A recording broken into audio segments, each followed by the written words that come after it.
شتيف فرقة انصراف.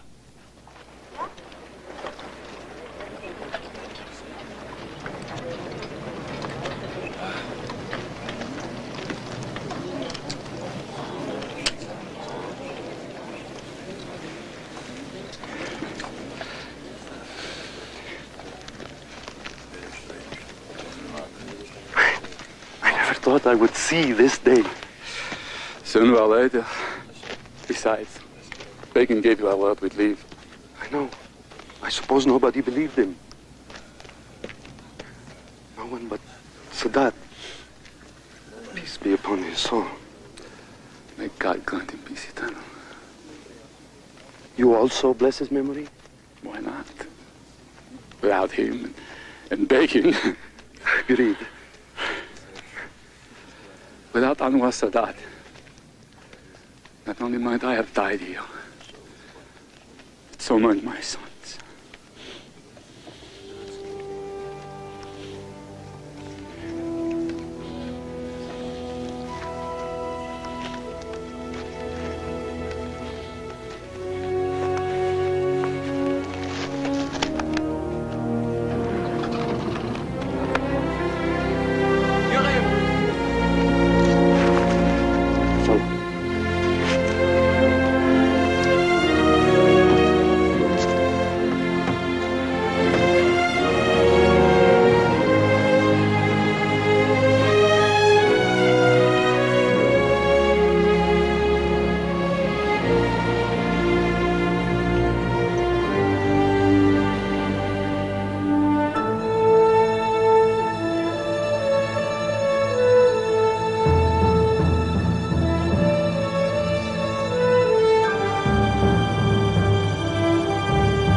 Very well, and have a good day, Captain Saeed.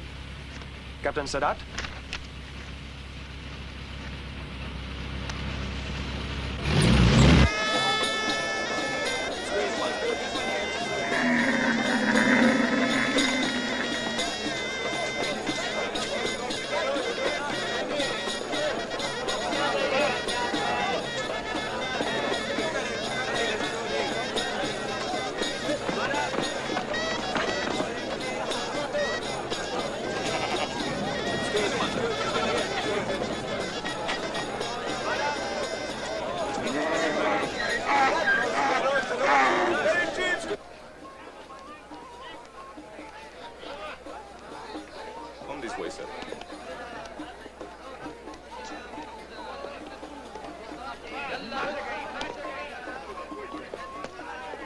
Here you are, sir.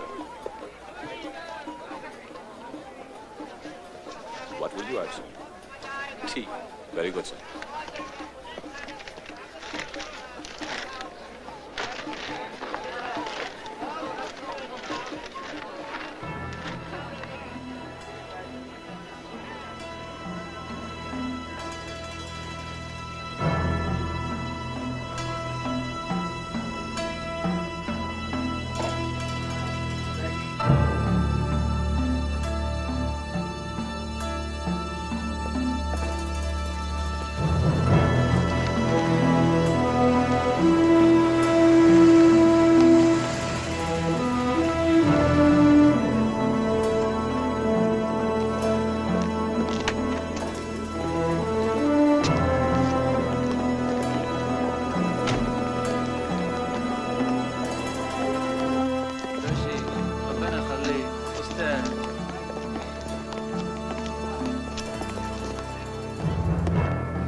Escort!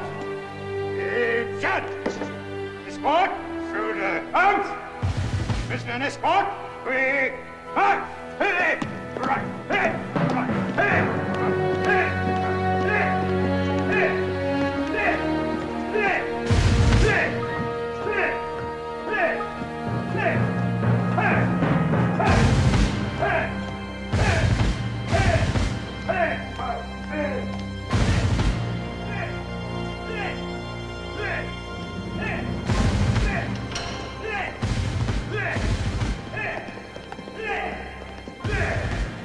Mr. Escort!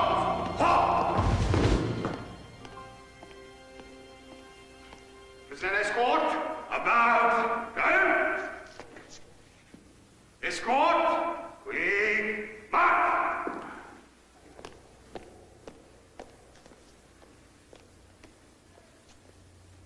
I trust that everything will be to your utter satisfaction, Effendi. That will be all, thank you, Corporal. Sir.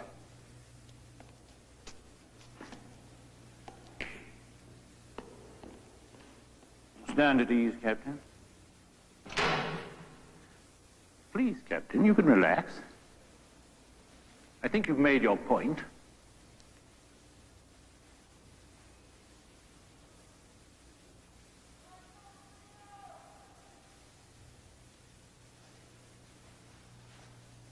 You must forgive the corporal. He's a simple man. He doesn't really hate you. He just wishes that he could go home. Then that is what he should do. Return to his home. This is my home, not yours. Precisely. And when your government no longer feels it necessary to have a British military presence here in Egypt, I shall, I trust, return to my home. The fat traitors that run our government are not Egyptians. In their hearts, they're British. I must say, I've heard King Farouk called all kinds of things, but never British. No, no, Captain. He's your king. He'll make a very uncomfortable monarch in my country, I'm afraid. No, no, let's make no mistake about this. It is the Egyptians who are after your head.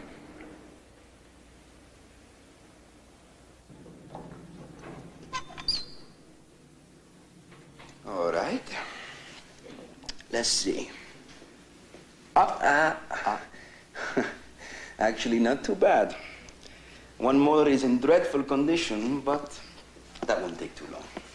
But surely, Doctor, that there must be more. I am in a great deal of pain. No, I'm quite certain. Take a look at this, for example, Doctor.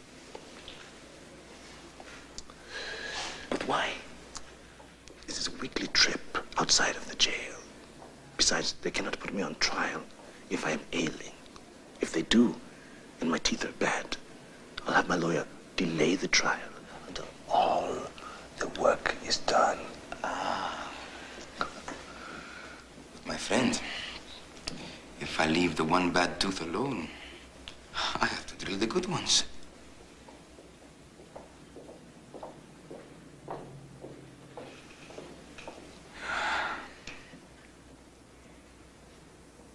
Allah be with you. Anything for a patriot.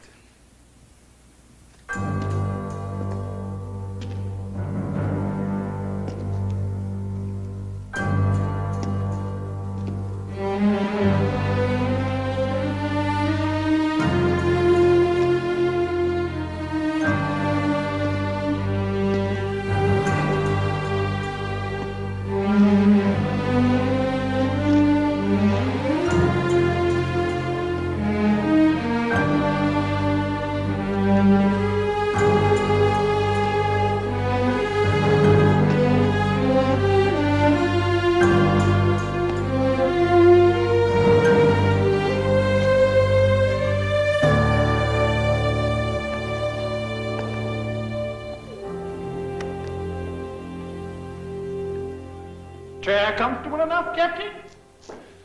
It is adequate. Good. So, let's get back to work, shall we? Now, let me see. So far, you have given us 8 different versions of how you happened to be in the square that night.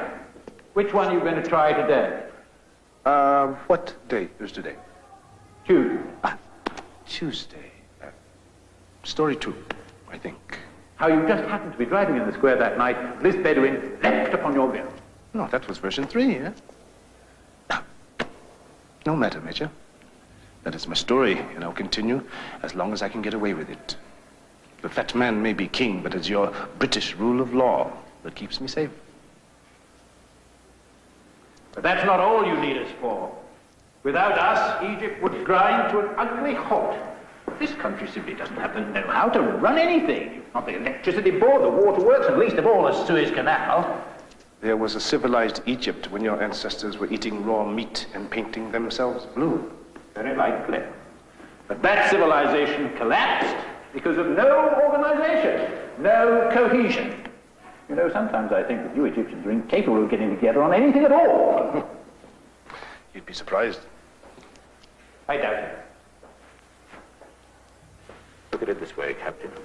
If the Osman is such a terrible enemy of Egypt, how did it come about that you and Said acted alone in bringing about his death? As I said before, you would be surprised.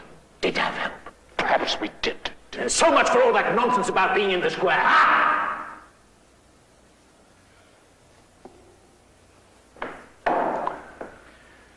You know, I think you're part of a conspiracy to murder Osman. Conspiracy? Precisely. A conspiracy hatched in your quarters in Mankiban, where 17 officers met in the government military base, no less, and pledged to overthrow the legitimate government of this country. I'm afraid that your chum Said told us everything. I haven't the vaguest idea of what you're doing. Yes, it was in Anwar Sadat's room where we met. I, Hassan Said, Gamal Abdel Nasser, Hussein al-Amir. Stop!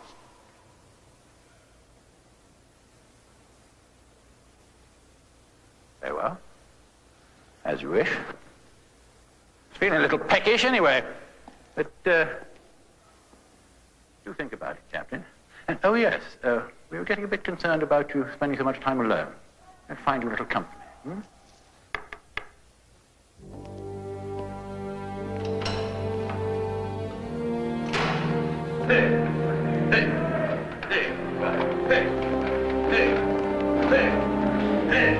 Mr. Escort! Follow! Mr. Escort! Left! Turn!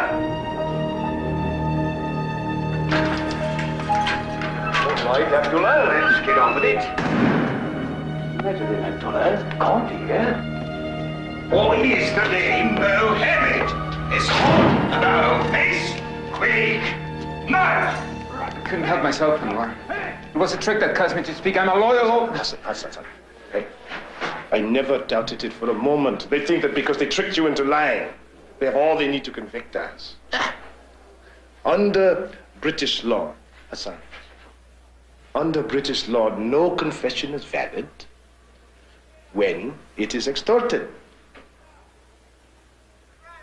And it was extorted, wasn't it, Hassan? Yes, it was extorted. All we need to do is tell the truth, and we'll be free. What is the truth, Anwar? We'll decide that later, Hassan.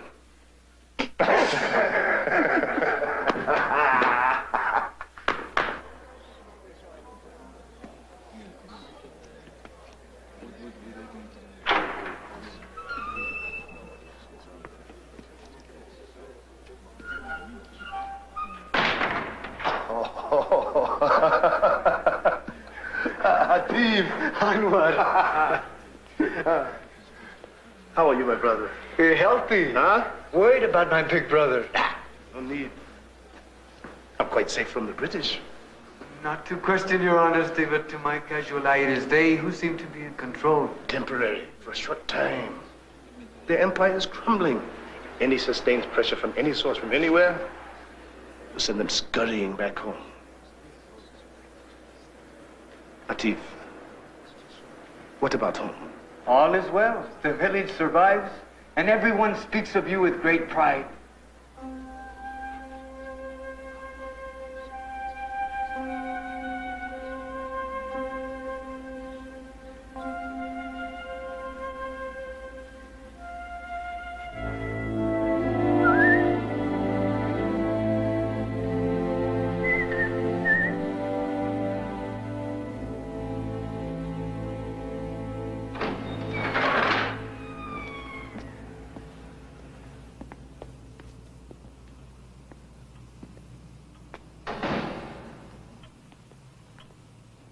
hope I haven't dragged you away from your beauty sleep, Captain. I no longer sleep since you put me back in that solitary cell. You like a drink? Oh, no, of course. You don't drink. I forgot. Sorry. You know, you and that comical Egyptian dentist friend of yours haven't been deceiving anyone with this extended treatment, Lark. Well, you have no idea how bad my teeth are. We colonials usually suffer from malnutrition. Will you shut up, Captain? Let me tell you this. If I had had my way, I'd have put a stop to this long ago. You'd have been on trial by now, all right. And to hell with the Cairo mob and think you're a bloody hero because you helped to murder Osman. Oh, yes. You'd have been for the high jump, all right. But the politicians wouldn't let me. Said they had all the trouble they needed with the bloody Jews in Palestine. Thank you very much. For once, I wish them well in their uprising. My God. You must really hate us to become a Jew lover. The enemy of my enemies is my friend. But surely you didn't bring me here in the middle of the night to discuss my teeth or the state of the empire east of the Suez. No. No, I didn't. Then what? I thought you might have already heard on the grapevine. Mr. Attlee, the Prime Minister, made an announcement in London about 5 hours ago. Apparently, the Jews are becoming too much for the Labour government. He is to petition the United Nations organization. He wishes to be relieved of the British mandate in Palestine. Praise be to Allah. Your empire goes the same way as the Turks. Time alone will tell. However, for the moment, I've been instructed to cease legal proceedings against all Egyptian nationals. I suppose you'll make your way back to your farm, see if Farouk's administration is any better than ours. A lot easier on the teeth, too. Cheers.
Well, I wondered how long it would be before you came for help.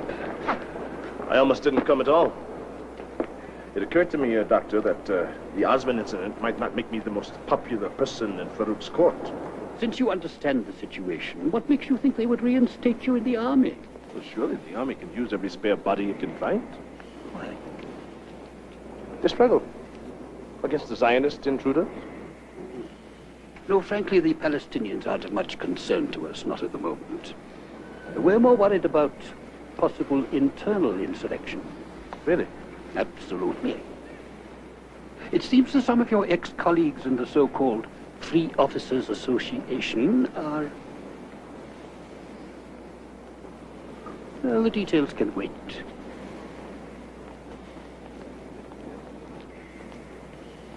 If I were to see that you are reinstated, it would require a great deal of effort on my part.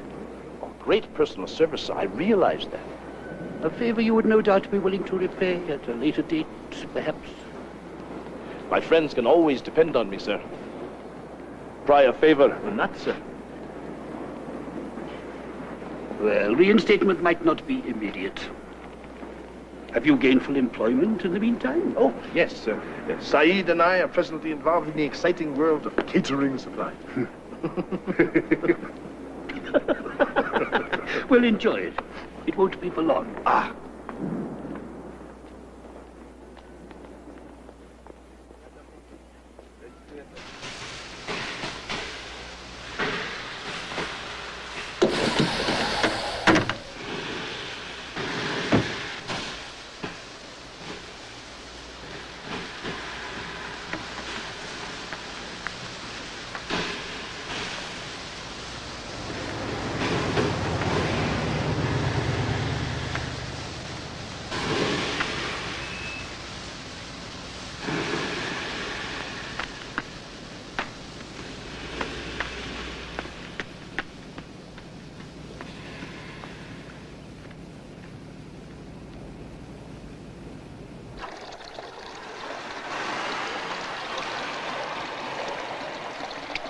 This is my daughter, Jihan. She has just completed her schooling at the Anglo-Egyptian Institute in Cairo. Oh, I know of it. It has a fine reputation. Ah, have you been to Cairo? Ah, many, many times. If you know Cairo, what are you doing here, in the desert? Our company supplies the kitchens for the oil drillers. The desert offers me financial opportunities. By feeding foreigners? As long as I, an Egyptian, make the profit. Why not, huh? Because they will never leave if we make it easy for them. They will own Egypt. And the American businessmen will replace the British as our masters. Jihan! You will please forgive my daughter. She sometimes forgets her place. Oh, on the contrary. On the contrary. Her spirit is in the right place. I, too, am a patriot, young lady. But not a blind one. Well, since your truck will need repair in our village, perhaps you will honor our humble table by joining us in our evening meal. Oh, you're most generous. And you are a gentleman, Mr. Sadat. Anwar el-Sadat. Told you I was a patriot.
I'm afraid for you.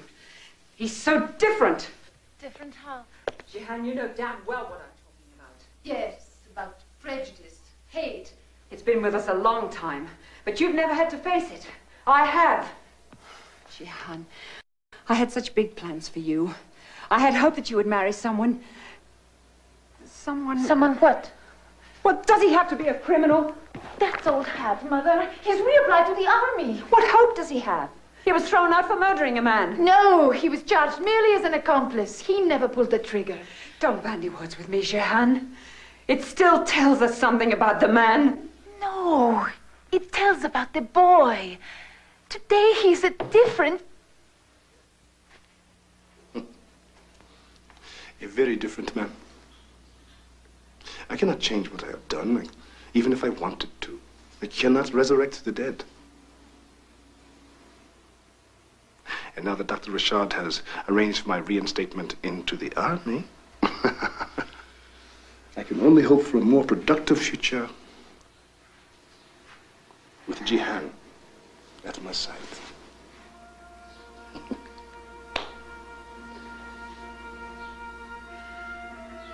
Well, I knew you'd go your own way in the end. After all, you're my little girl, aren't you?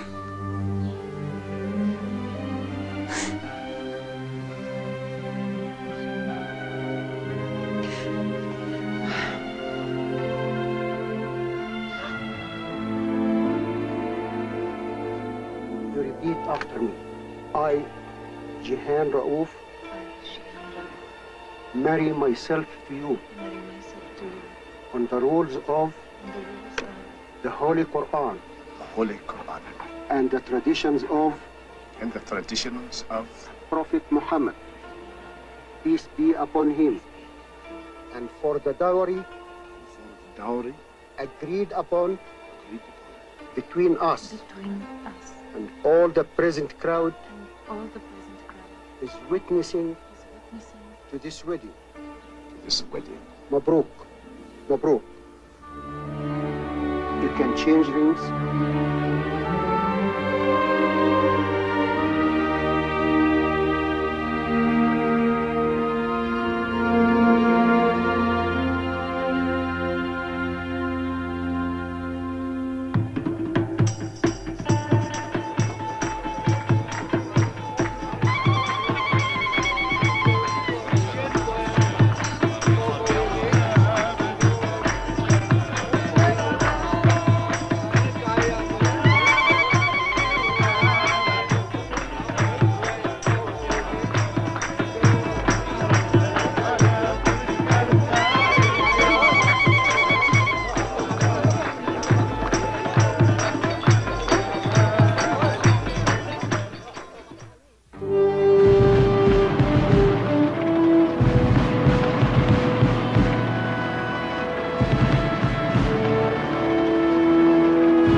I was wondering how long it would be before I saw you again.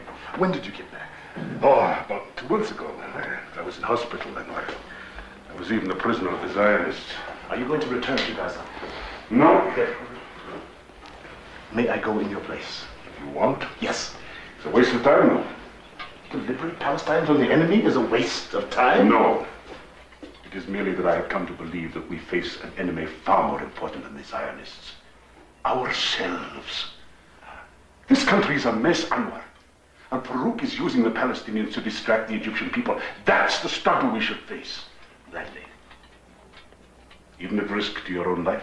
It will only strengthen my resolve. I knew you could still be counted on. Now, when they find out that we have met, they will question you.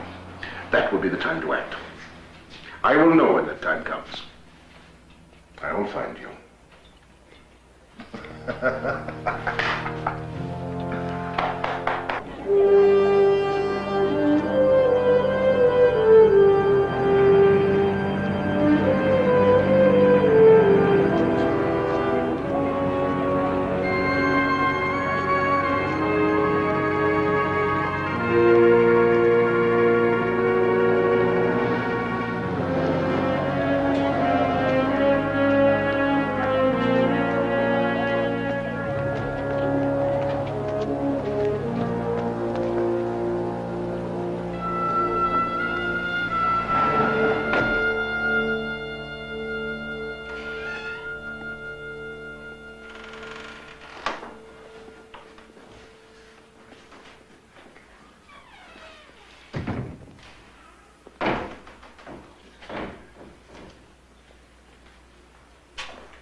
Please explain once more. I want to hear for myself. I just told them. I was in the field with my troop. I was called back to the base to report to an unnamed colonel. It was Nasser. It must have been very important for him to bring you in from an exercise. I suppose so. He was just passing through. I had not spoken with him in many years. Since Mankaba? Since the Free Officers Association? There is no such thing. It is a lie invented by Hassan to confuse the British. Please. I am a loyal officer. I only want to build my career and provide for my family.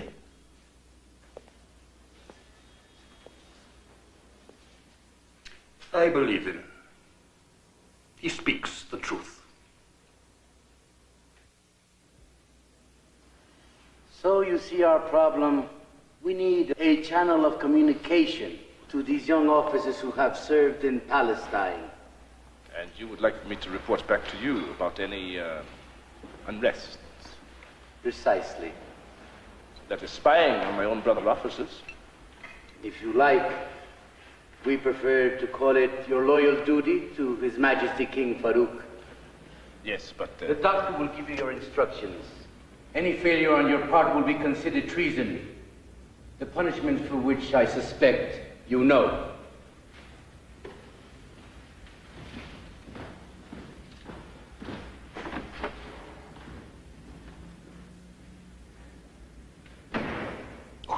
Foolish Anwar. Everyone is so nervous nowadays that you only make things worse by saying no. What do you expect me to say? That you would be grateful for the opportunity to show your loyalty to the king. Farouk is an overblown, diseased, immoral. No, please. Look, after all, this is his dining room.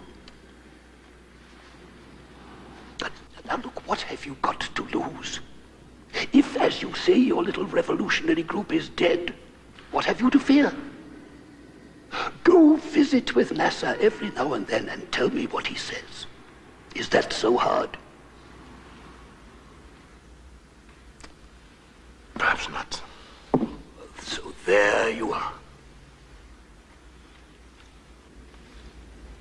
And of course, if you were to lie to me, you would have to be very careful. Because if they found out, you would be dead. And of no use to any of us.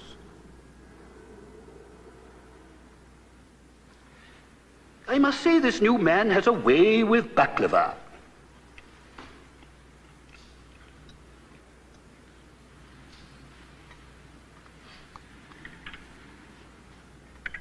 Who's baby? Who's baby?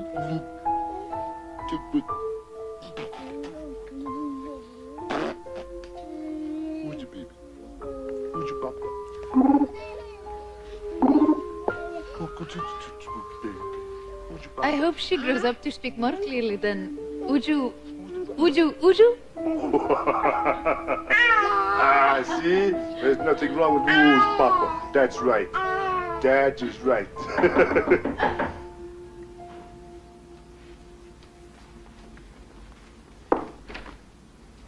Kamal. Jehan. Oh, how good you both look. This is for you, little wonder. See her, huh? Anwar. I will prepare tea. Yes. Come. There's something I want you to hear. Oh, you've got a new record.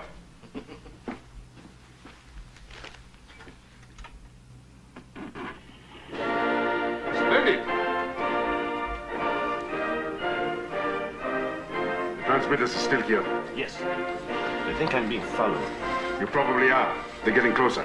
That I know. They can't possibly believe me anymore.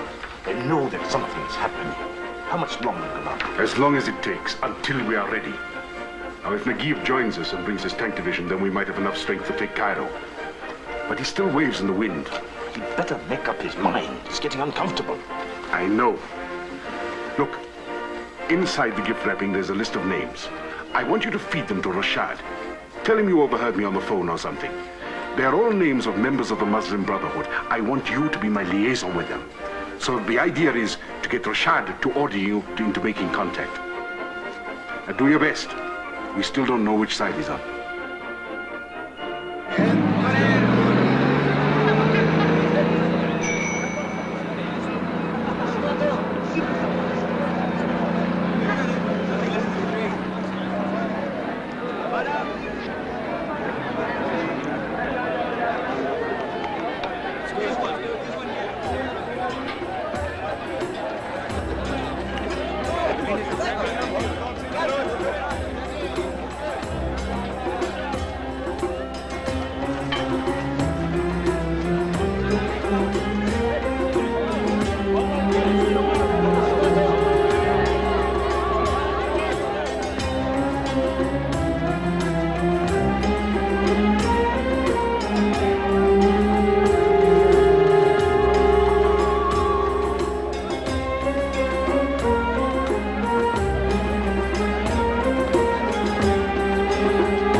Gamal Abdel Nasser, the response of the Brotherhood.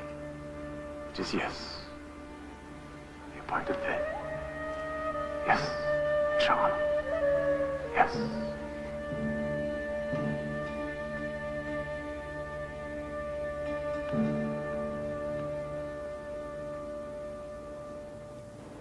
Why do you doubt my word? I approached the Brotherhood as instructed, and the answer was no. No? That's what they said. You're lying, Sadat. Something is up. It's nothing. Nasser, he intrigues, he plots, he schemes. It all amounts to nothing in the end. Why did you slip your tail yesterday? Credibility. You think they'd let me anywhere near the Brotherhood with half of Farouk's Secret Service in tow? Well, if you are lying, we will know soon enough. They've got someone else infiltrating the Muslim Brotherhood. If you are lying, he will know about it, won't he? And that would be very sad for you. Sadder still for your wife and family.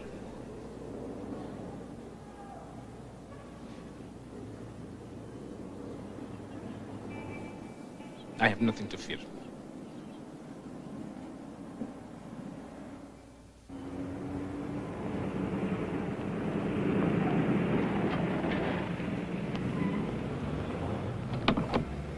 What did you think of your first movie, huh?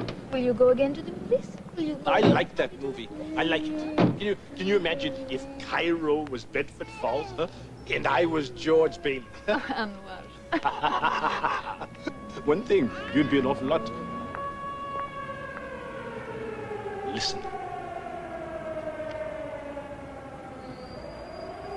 Let me take you to the house.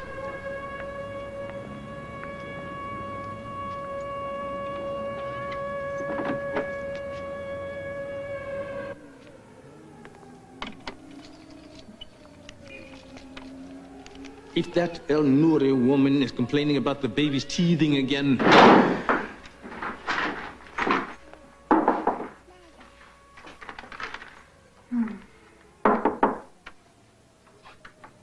Baby's crying when... There is a message from Colonel Nasser.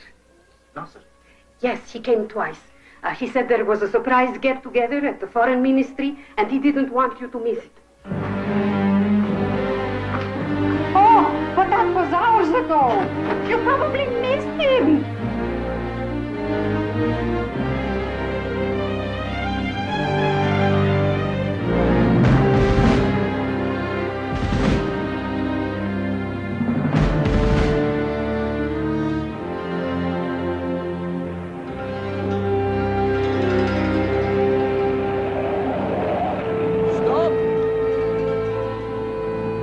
Stop! You seem in a hurry. I was on my way to the Foreign Office. Please let me pass. You go nowhere until we can determine just what side you're on.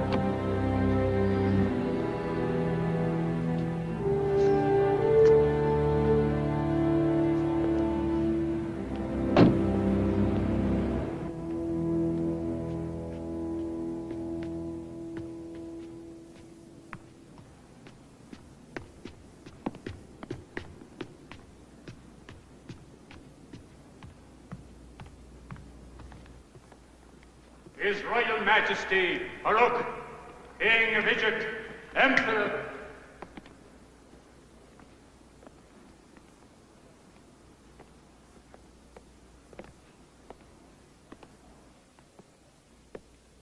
Colonels.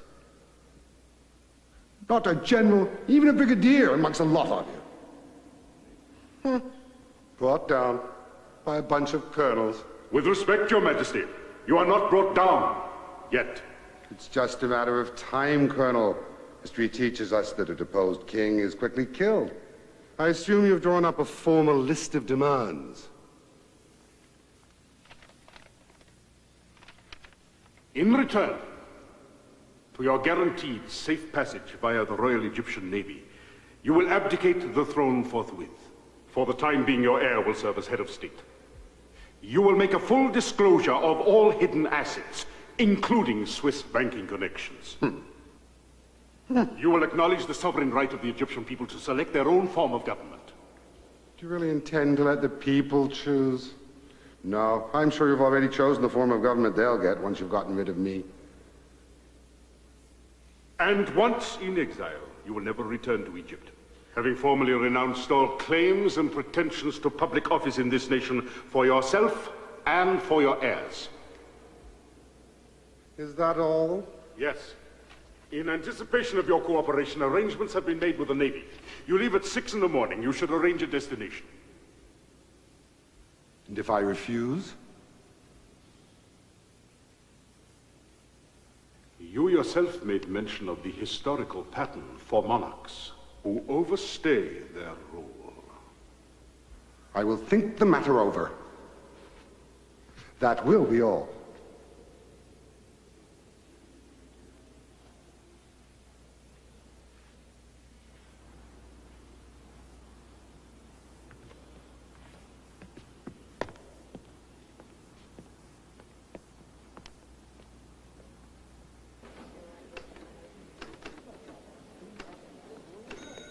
What is this all about?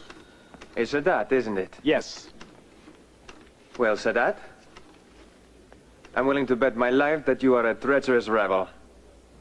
One of Colonel Nasser's boys, hmm? What if I am? Then, you are in luck. Because I happen to be one too.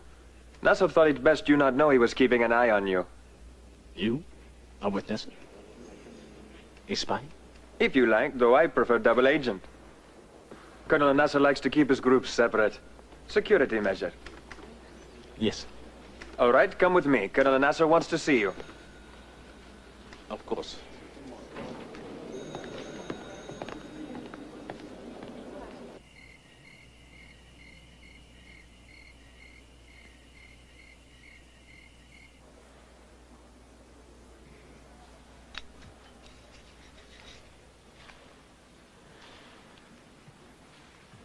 You go, Gamal. Farouk will leave on that ship. And if he doesn't, and he rallies the rest of the army to his side. Then we rally the people, the masses. God knows they hate Farouk enough to follow anyone who promises to get rid of him. Not necessarily. If they believe that Farouk is being deposed to make way for the return of the British or any other foreign power, they will defend him to the death. Since we control the broadcasting system, we can tell the people whatever we want, Gamal. They'll worship whichever one of us gives them news of Farouk's humiliation. Yes, if, and only if he goes. But if he stays, and God forbid, he frustrates the revolution, then whoever acts as the spokesman for the revolution on the radio will be made an example. A public hanging at the very least. Whatever is decided, Gamal, we must move quickly. Certainly. Certainly, as soon as you can find me a national hero with the courage or the stupidity to go on the radio and be our spokesman. And before Farouk places his hand. Such an announcement, it must be made by all of us. Gamal, if it is not safe for you to do it, then we must all do it together. Oh, yes, I see us all huddled round the microphone, reading one word at a time. But your point is well made, though. Whoever acts as spokesman for the revolution must go into a period of political obscurity for a time, until he is forgotten.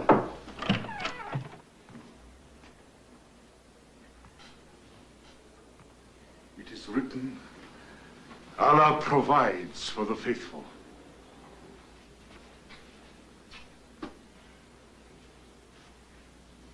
People of Egypt, rejoice.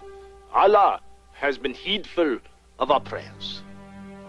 The rule of foreigners and their puppets is done. Again, as in a glorious past, we shall be masters in our own house. We are not a little people, and no longer will be treated as such. Not by foreigners, nor by ourselves. No, not even by he who would call himself king. I tell you now that the king has abdicated his throne. Further, former king will leave this country tonight, never to return. Today we shrug, and the chains fall from our shoulders. There shall arise from the stench of those we expelled today, from the ashes of the so-called Farouk, we will raise a mighty nation, a beacon to the world. This is our destiny. Together we will join hands. We will be our own masters. We will lead the Arab world back to its former greatness. The age of suppression and neglect are over forever.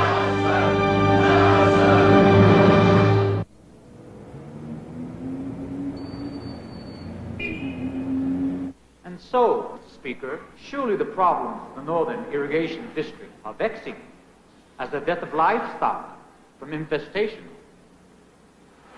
I thank you for this time. Mr. Speaker. Mr. Speaker. Yes. Mr. Speaker. Yes. Yes. I move to adjourn, Mr. Speaker. Yes.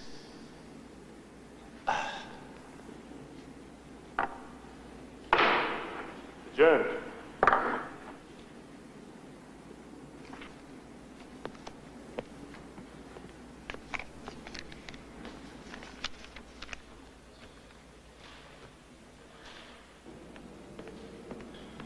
I totally forgot. Boredom breeds a bad memory. Has he been here long?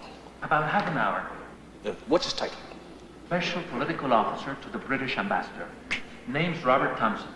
Thompson. Thompson. Thompson. Mr. Thompson, please forgive me. A rather important discussion. And as speaker...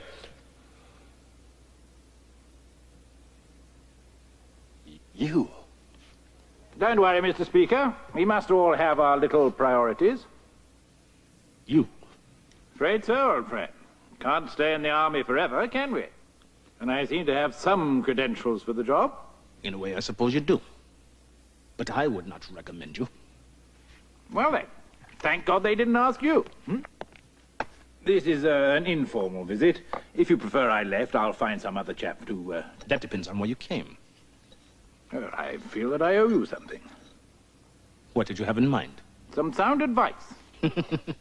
Thank you. But Egypt no longer needs any advice from you or your government. Tell Nasser to keep his hands off. Hands off of what? Oh, come now, Anwar.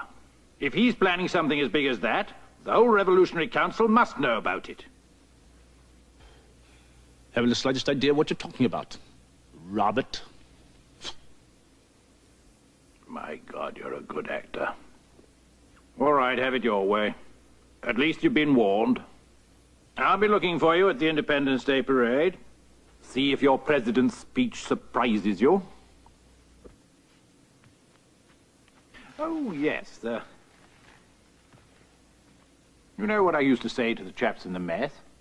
I used to say, at the end of the day, you would be the one who'd be there. Good show. Bloody good show.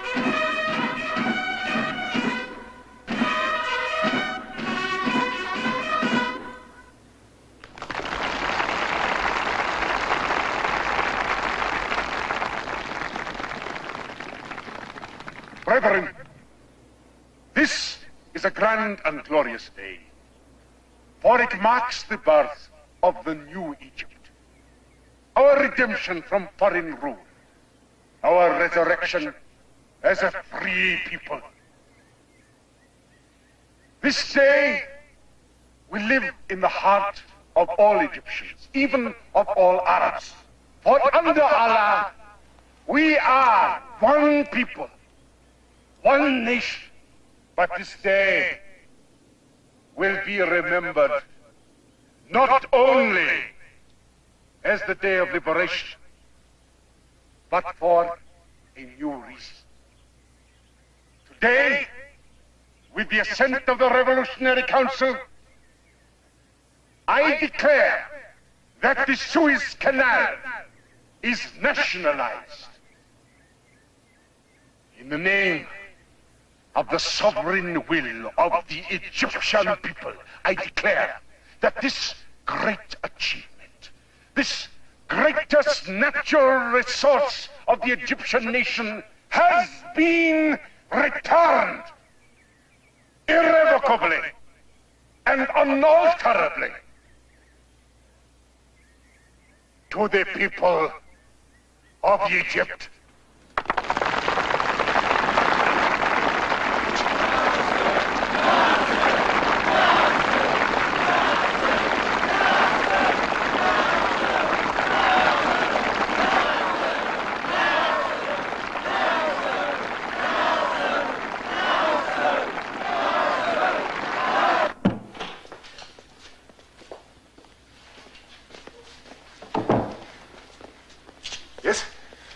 This is outrageous.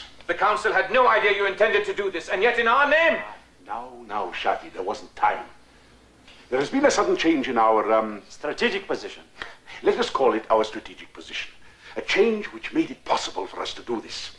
It was necessary for national pride. Unless the British and French knew of this in advance. Well, of course not. But how do you expect me to save this country from... Good God, something had to be done to save us from starvation. The British and the French were the last people I wanted to know. Kamal, this could lead to war. Then so be it. To die in defense of our fatherland is most blessed. Not if it is us doing the dying. Save it for the propaganda, Emir. But death there will surely be. Why?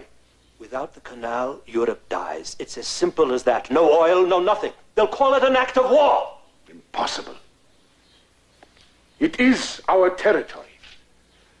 I am simply cancelling a commercial contract whereby we agree to lease it to them. A reasonable argument, Kamal, but they tend to shoot first and ask questions later. Not this time. Neither Britain nor France will lift a finger. Now, I can assure you of this, because of the change in our strategic position. The Americans will not permit any intervention. I don't believe them. They'd be mad to desert their allies. They have to stand up for their allies. Well, I would agree with you, but I am not Eisenhower. It is a matter of pride. Since the last war, he likes to think of himself as military governor of the free world. Eisenhower is but one man, Kamal. America is governed by thousands of men. And therefore they are paralyzed by swift action. Trust me. Gamal is surely a great inspiration to us all.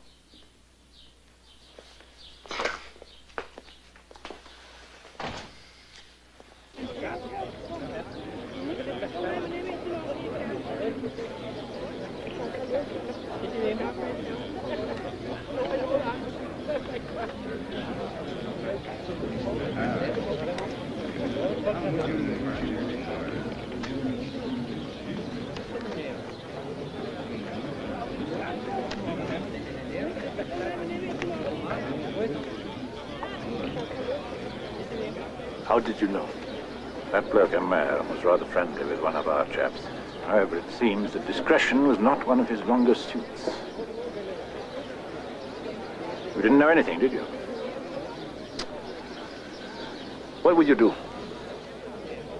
Us? Nothing at all. Not yet, anyway. Please tell me, did President Nasser really mean what he said about applying the Arab boycott to the Suez Canal? I should hope so.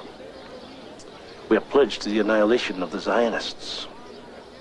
The Israelis might not take it lying down. Closing the Suez Canal is a rather serious matter for them. They're likely to fight. There are 100 million of us in Islam. There are only 2 million of them. You believe in numbers. They believe in their Old Testament. They think they're protected, you know. There is but one God, and that is Allah. And he is greater even than the Zionists. Well, I'm sorry to have to say it, but there are occasions when I personally would back the Old Testament against Allah. Stand warned. Farewell.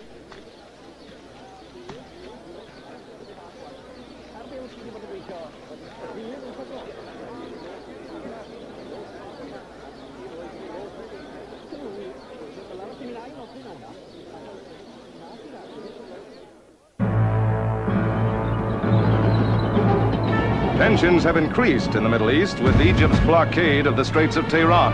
This is the overseas service of the British Broadcasting Corporation. War has broken out in the Levant.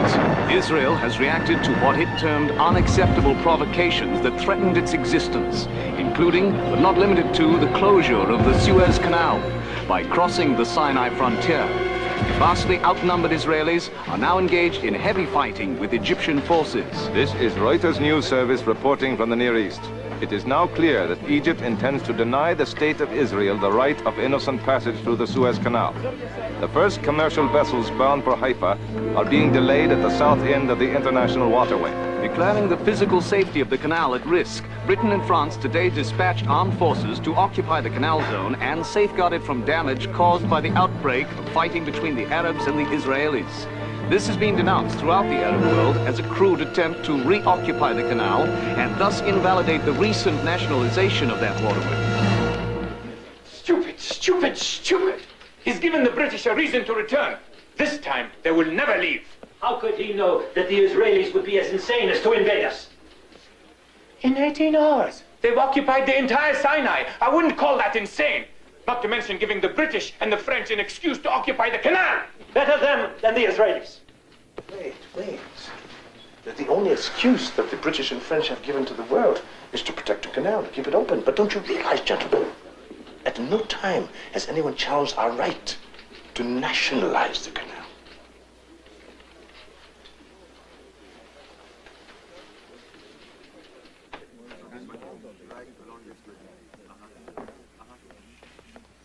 The American ambassador has asked to meet us. I wanted you here for that. Ah, then there is something for which you find us useful.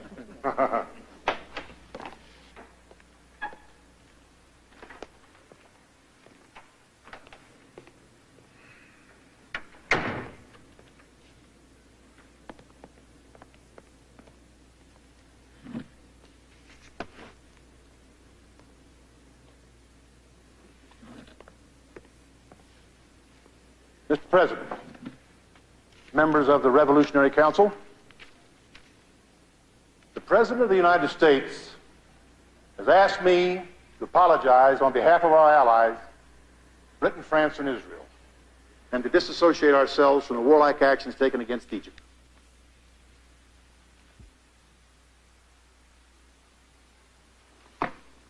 What do you intend to do about it? We have informed them of our disappointment in their actions. Oh, that should make all the difference. It might. President Eisenhower has personally demanded Israeli withdrawal from the Sinai. And I can imagine their response. All they ask is that their merchant ships be given the right of innocent passage through the canal. Is that all? Well, they wanted more, but that is all the President would agree to support. Mr. Ambassador, how do you intend to get the Israelis to accept your president's views, huh? Threaten them? Bomb them? Break diplomatic relations? Impose sanctions? Yes, precisely. My government has indeed indicated to the Israelis the consequences of refusing our peace initiative.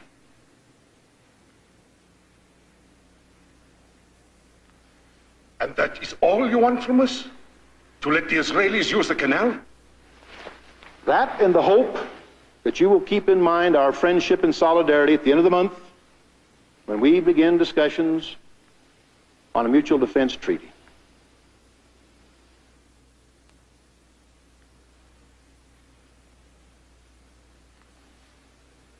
Done.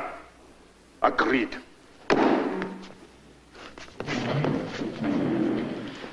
And do present my deepest gratitude to the President and Mr. Dulles. Gentlemen.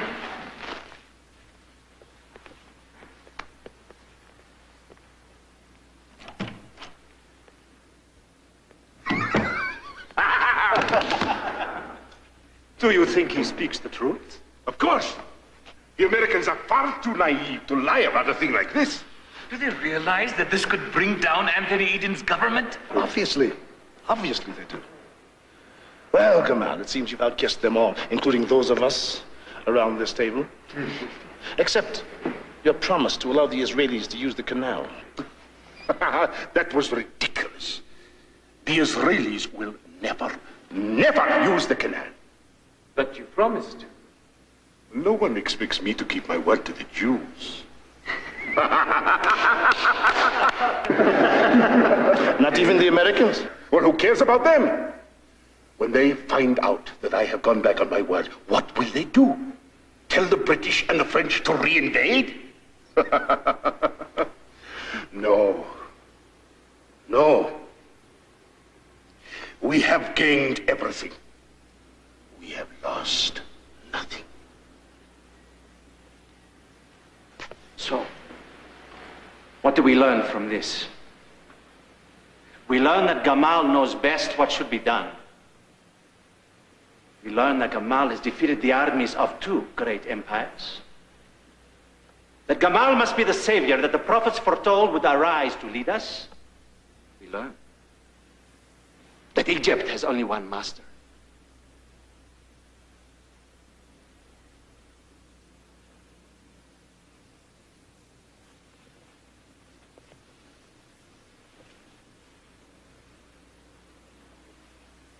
And we have learned one other thing, that the United States is a very poor ally. Why? They were merely trying... The only thing that matters is that they have deserted their three most reliable allies. Thank God we are non-aligned. The Americans are so undependable.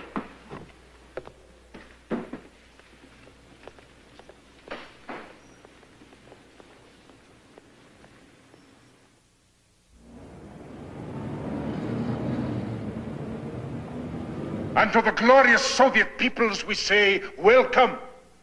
Welcome to our brothers in the armed struggle against capitalist imperialism and Zionist aggression.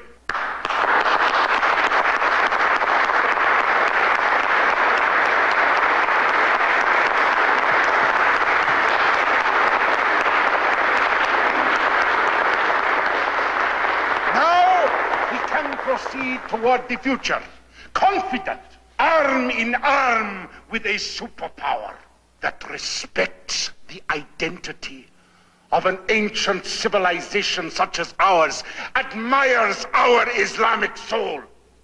Socialism in the name of Islam is the destiny of the Arab peoples.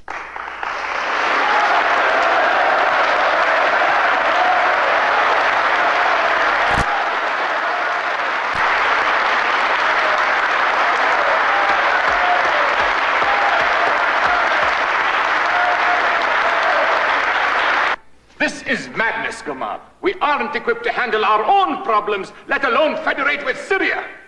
And so no longer is there an Arab Egypt. No more an Arab Syria. But from today forward, brothers, in socialism, in Islam, the United Arab Republic.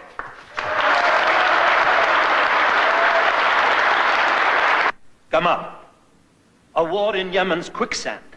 Good short-term propaganda, but a disaster.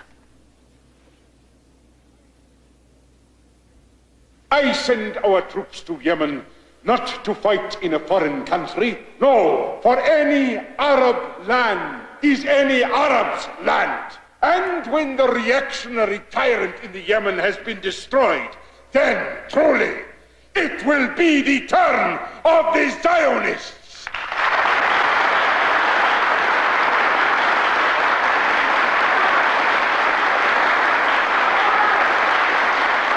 Let there be no mistake as to our purpose.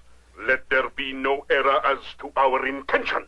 It is simply the total destruction of Zionism and of every Zionist.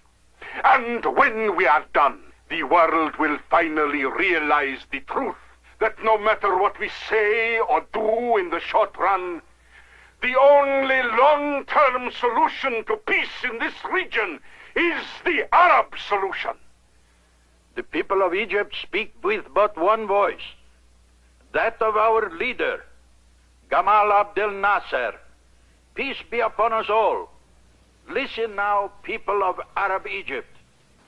Hear the voice. Wait, there must still be more. Who can bother to wait? Once they start praising Nasser, they won't stop. Is that so bad? Nasser is Egypt. People need a leader. Egypt is Nasser. Someone who can symbolize Egypt.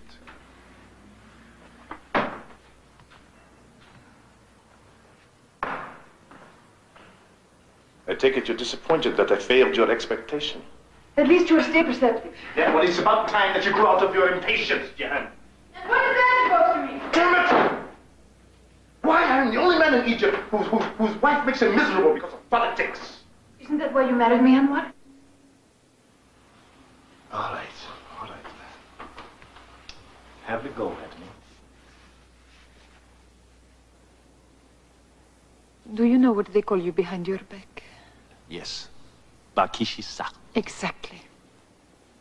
Major, yes, yes. Except for Amir, he refers to you as Nasser's poodle. Well, I suppose that's a whole lot better than being called Nasser's puppet. Amir has a very special relationship with Nasser. It will not last forever. Well, shouldn't you do something about it? Like what? Challenge Nasser. Make him explain himself. If not for Egypt, then at least for your own self-respect. It is for Egypt that I remain silent. Now that a wife should not talk like this to a husband and master. An Arab wife, maybe. But I am half English. Yes, well, it suits you.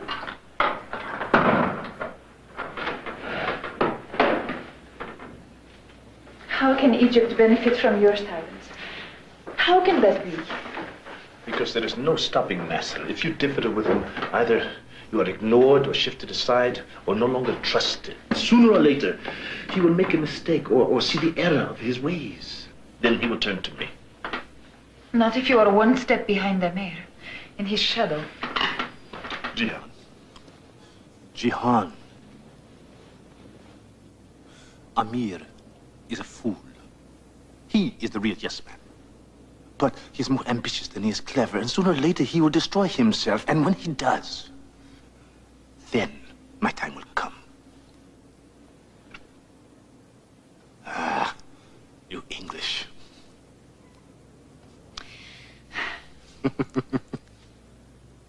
The day of liberation is near. I have today ordered the United Nations peacekeeping force out of the Sinai. The ceasefire of 1956 is ended. We shall now complete the Arab solution to the Jewish problem.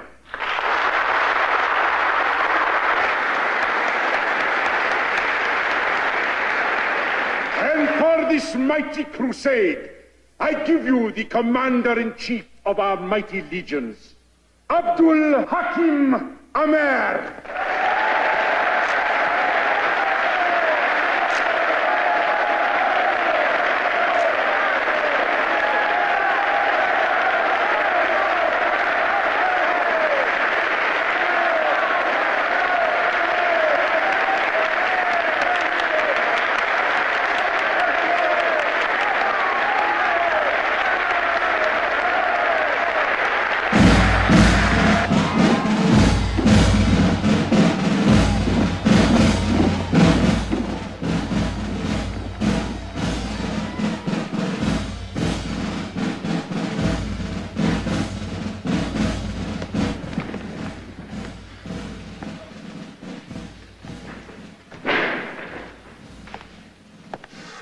Well, Edward, are you feeling excited? Oh, yes. Yes, of course. You don't seem so. Oh, can my major yes be feeling no? Please come out. There's no need to ridicule me. If I have been your obedient yes man all these years, surely you must know why. No, I don't. Please come out. Let us be honest. My God. You don't realize any of it, do you? What would I have gained by arguing? Even more hostility from Amir? And you know where that leads, don't you? Back to prison. Have you looked around you? Come on. Of the originals, besides myself, only Amir remains. And I too would have disappeared if I had not seemed too limp to be of danger, too obedient to worry about. Even if this were true, what terrible thing makes you speak now? Now when Amir is at the front and is not here to answer for himself. It still might not be too late. Too late for what? To postpone the invasion. What? Please come on. The men are not ready. They are not trained. The Russians have sent us second-class faulty weapons. Cast-offs. There's no morale, no confidence. Come on. Amir is so jealous of his power. He hasn't even briefed his senior officers. He won't share anything.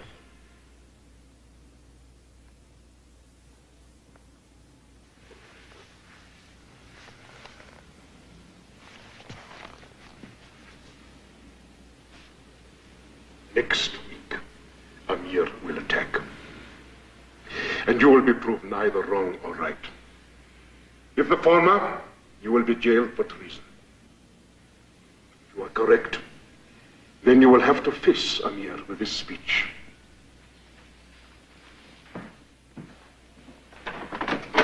But either way, there will only be 2 of the original group left when it is over.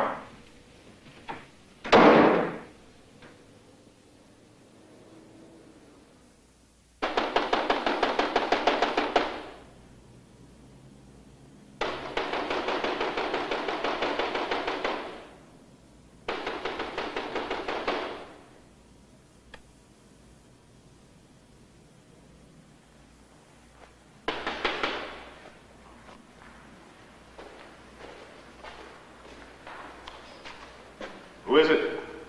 Colonel Anwar Sadat? I am he. I am sent by President Nasser. He requires your presence immediately.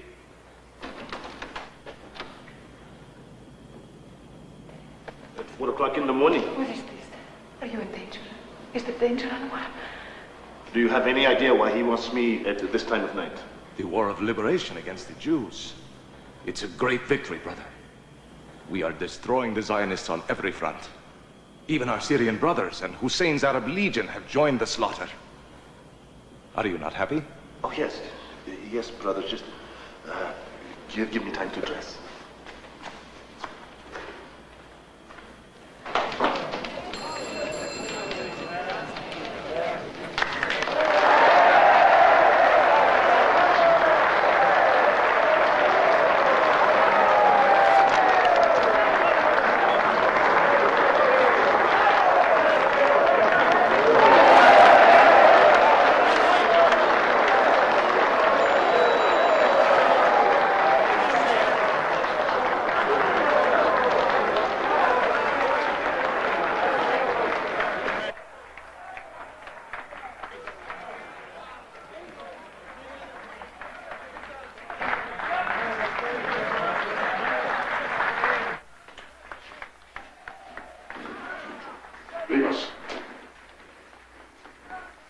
So, it all goes well. Well, you said it goes well. It goes brilliantly, brilliantly. This is the most joyous night of my life, Kamal. Even though I must admit I couldn't have been more amazed, even shocked. I underestimated Amir. He must really be the great general that you believe. Eh? To accomplish all of that, even with the enemy striking first. You're good at playing humble scenes, I grant you that. No, Kamal. My humility is genuine. And appropriate! Well, you don't seem particularly frightened. Well, under the present circumstances, that seems rather pointless. I left fear behind me when I decided to tell you what I thought of Amir. And that was not easy for me to do. You're not a man that takes criticism easily. And how fortunate for Egypt that is. Had I listened to you, we would have avoided this war, given up a great victory. I gave you my best considered advice. And what use, tell me, is an advisor who proves to be so totally wrong? He is of no use whatsoever. He is a danger to the nation. He is little better than a traitor. You don't belong in the same room with Amir. Then I'd best leave before Amir arrives.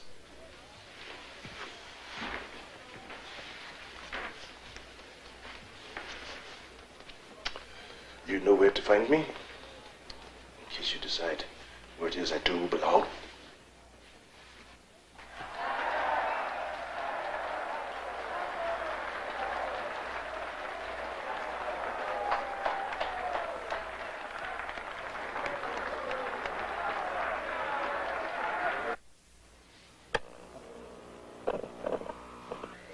Allahu Akbar, Akbar Allah. In preparation for their own doom, the Zionist intruders are digging their own graves. Near the usurper settlement, the so-called Tel Aviv, the populace is in panic. We continue to advance on all fronts. Our victorious Third Army has moved 5 more miles into liberated land. Allahu Akbar! 5 miles in 3 hours? It seems strange, Jihan. If, as they say, our Third Army has moved 5 miles and Hussein's Arab legions have marched through Jerusalem 6 hours ago, that they should have linked up by now. Yet not a word. I think it is time to break the law and listen to some shortwave. This report is coming in from Jerusalem. Not modern West Jerusalem, but from the Old City, the place most sacred to Jews for the 2,000 years of the dispersion, and the place where Arabs have prevented them from visiting since they took control. But no longer. The temple is now being cleared by victorious Israeli troops, and just 16 hours after the outbreak of hostilities, certain trends are clear. The Israelis, in a desperate bid for their very survival, have virtually destroyed the Egyptian and Syrian air forces. So secure is Israeli control of the Sinai airspace, they are ferrying journalists by air to witness the total Anwar, you are running to Nasser? At Mitla Pass, it is not Nasser that I run to save. It is Egypt. A 100-mile square traffic jam, and the entire Egyptian tank force attempts to move through the pass that is wide enough for 2 or 3 tanks abreast. The Israelis are knocking at the door to Damascus. But Amir's reports. Lies! Lies, lies, lies! The Israelis are within striking distance of Cairo. They may not have lost a single man. Precisely. You must make a decision. Omni! Jerusalem, anything! We no longer have an air force. And it also seems that the Russian-made air defense weapons are not what they were promised. The systems are excellent. The men operating them are incompetent. I implore you, put your troops under the command of my officers. Never. Please, Kamal. Please. Never. That's how it began with the British. First it was the advisors, and then slavery.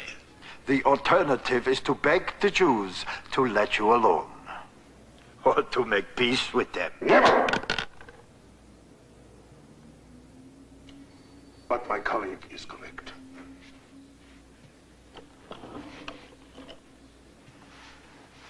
I cannot give you command of my armies. Of course. I understand your mistrust. But I remind you, the Soviet peoples are freedom-loving. The British are imperialist exploiters. In 3, perhaps 4 days, the Jews will be at the gates of Cairo. My offer of brother solidarity will still be available to you.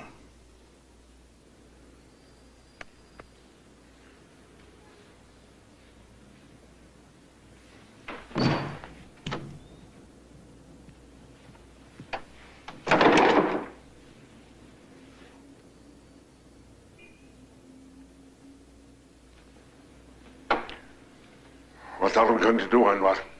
We've been behind before. It is our habit to cut it close. But never this low. Never this close.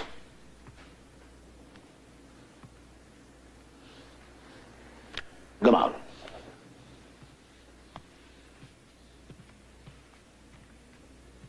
Gamal, once the initial shock of surprise is gone, our troops will bounce back.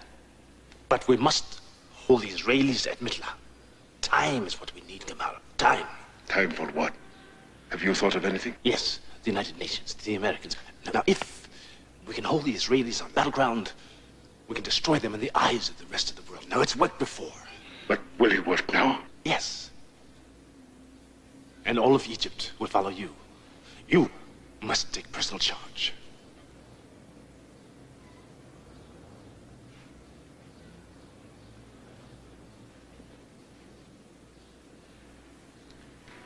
I have to thank you, Anwar. Just for being here. Not leaving me alone in a bad moment. Even I need someone who believes in me. Just a patriot.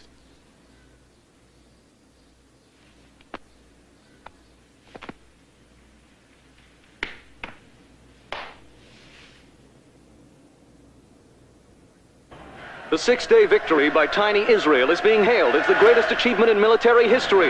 One old man told this reporter, after 2,000 years, we need cry no more. God has remembered his promise.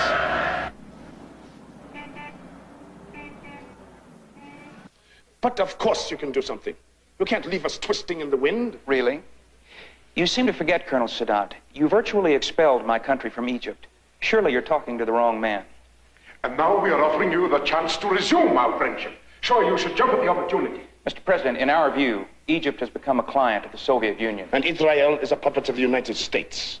Only you can get them to withdraw. Withdraw? Yes. We did that for you once before, in 1956, and you repaid us by deliberately breaking your word. We forced an Israeli withdrawal in return for promises from you and your allies. The Israelis believed us, but all they got when the accounts were in were more dead civilians. I'm afraid neither of us believe you anymore, Mr. President. Then we will invite the direct participation of the Russians. Go ahead. But I think you'll find they'd rather not try the Israelis on the battlefield. Might prove too embarrassing for them. Nonsense. They have sworn to stand by us to the end. I think you'll find, Mr. President, that this six-day war is the end. Your country's virtually bankrupt. Your armed forces destroyed, totally defeated in 6 days. Your people disillusioned. I'd like to help, but not the way things are now. It was you who threatened them with destruction. Against all odds, they prevailed. How can you expect them or us not to question your future conduct? Mr. President.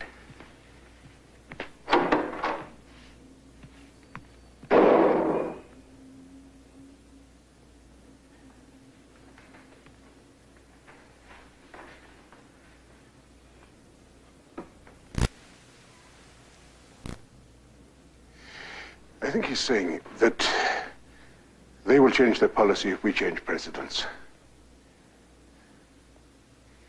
Egypt needs a new start. Your hour may have come, Anwar. You cannot resign now. If you do, all our enemies will have every excuse they need to take advantage of this mess. You must salvage what you can, and you damn well better do it now. Then, talk about me taking over.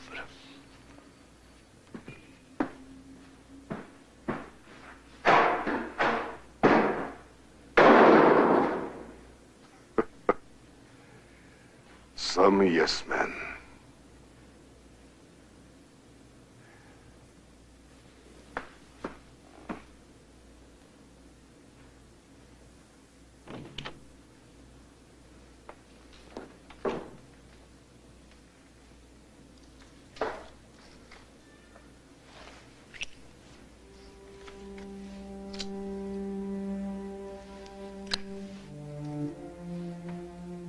This is the draft of an address I will give later today. I, Kemal Abdel Nasser, hereby resign all offices and positions entrusted to me by the people of Egypt. This I must do as a matter of honor and as an act of respect to the public good with which I was entrusted. What matters now is to admit past mistakes, to seek out new ideas, new attitudes, and above all, new blood. We must prepare to resume the struggle against the Zionist oppressor. Though I have failed to annihilate them, we must turn now to someone who perhaps may. Though I leave, this holy struggle must go on. Allah Akbar. The spirit of the Prophet go with all of you.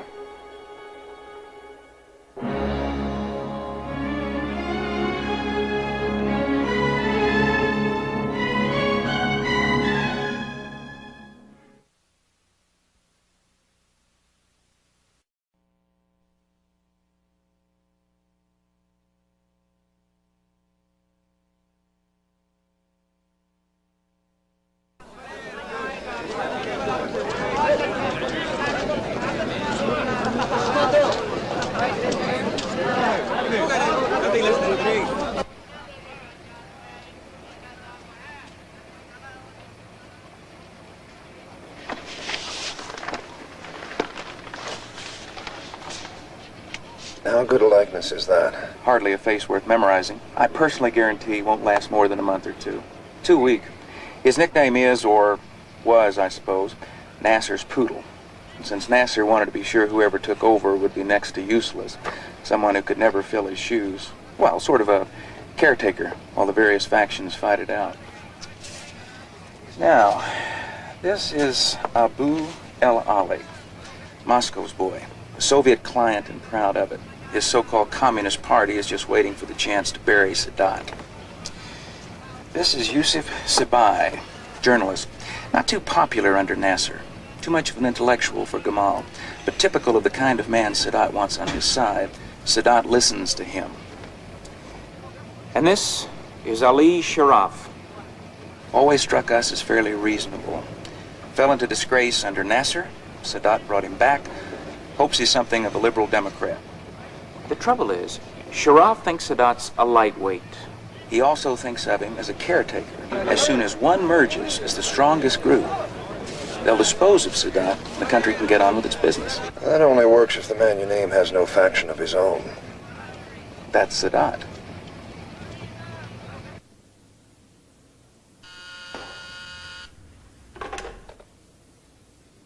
Yes. Mr. Elliot Richardson of the United States is here to see you, sir.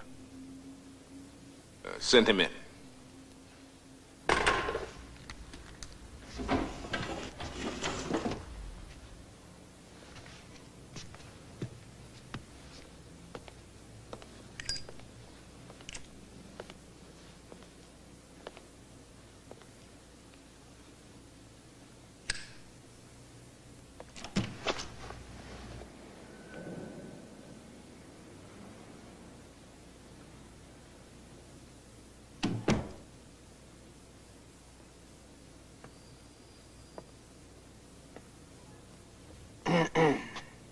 Oh, Mr. Richardson. Mr. President. Welcome. Please, sit down. Thank you. I trust that you will convey to President Nixon our gratitude for the condolences that you bring on his behalf. Naturally, Mr. President. And I also trust that you will communicate our eagerness to forge a new relationship with the government and the peoples of the United States. An eagerness that is reciprocal. Really? Yes, we wish to be of help. Anxious to help ensure that your government is... stable? Secure? Exactly. Good. Then your course is obvious. There is only one thing that can guarantee the stability of our regime, or any regime that rules Egypt for that matter. We must restore our Egyptian pride, our national honor. And we must also avenge Zionist aggression, June 1967. To be frank, Mr. President, my country feels that economic reform is more important than preparing for war. That and the removal from office of those with divided loyalties. The communists? They are of no immediate threat. My country is ready to assist in the making of peace, not war. Good. Then, until that glorious day when our accounts are settled and peace becomes possible, we will become natural allies.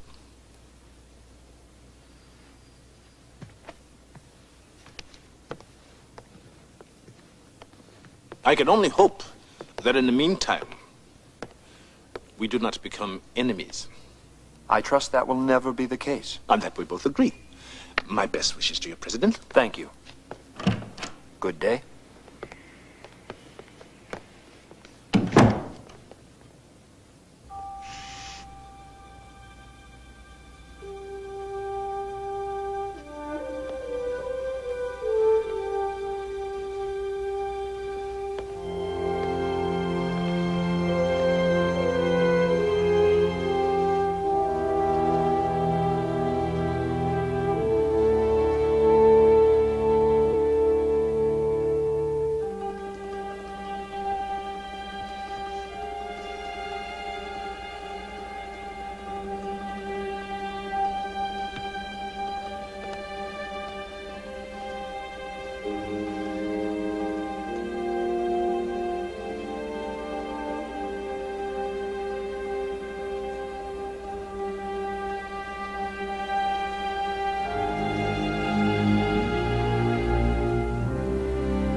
Well, you're right. Smart money says he's gone within the year.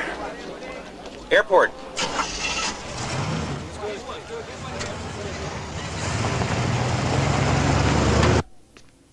They've got the lamps unpacked. Now you're out of the dark. Oh, thank you, Atif. But it seems they forgot to pack your linens. Oh, those have gone elsewhere. Government House, Atif, comes equipped with everything. Look at this place. Ah, it's incredible.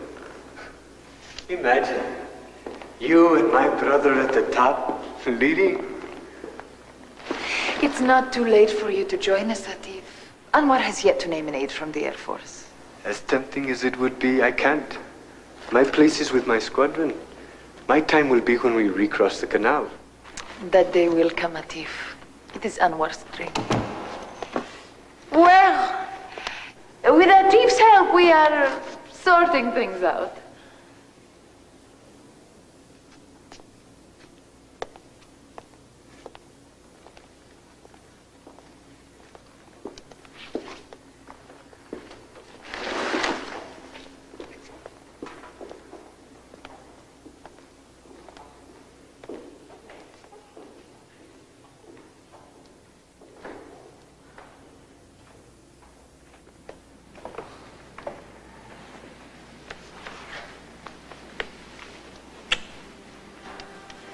Is it that bad? As bad as it can be. I am no president, I'm no head of state. I'm afraid this discovery comes too late. You've already been sworn in. It's a mockery. It's a complete mockery. They're laughing at me.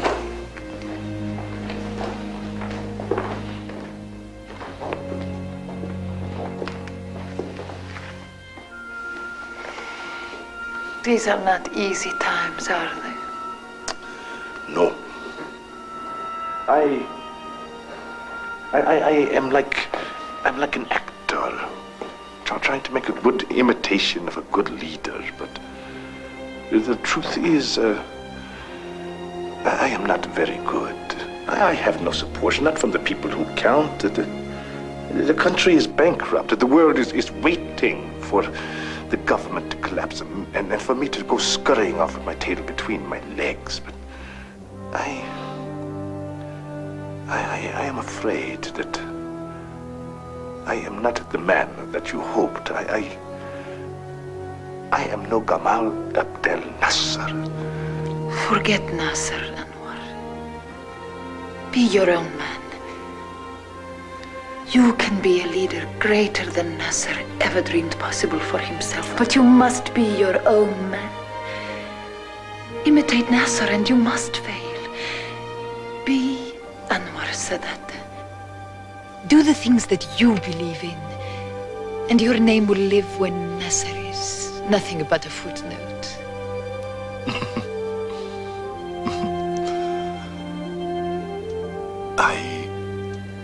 I'm afraid that's a lot easier said than done. I have no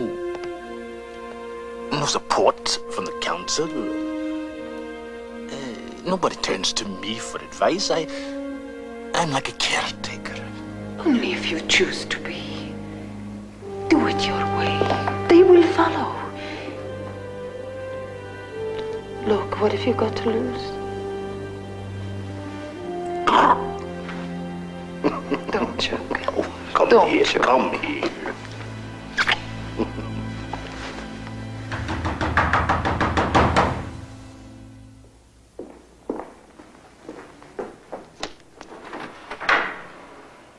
Is he here? He's in the living room.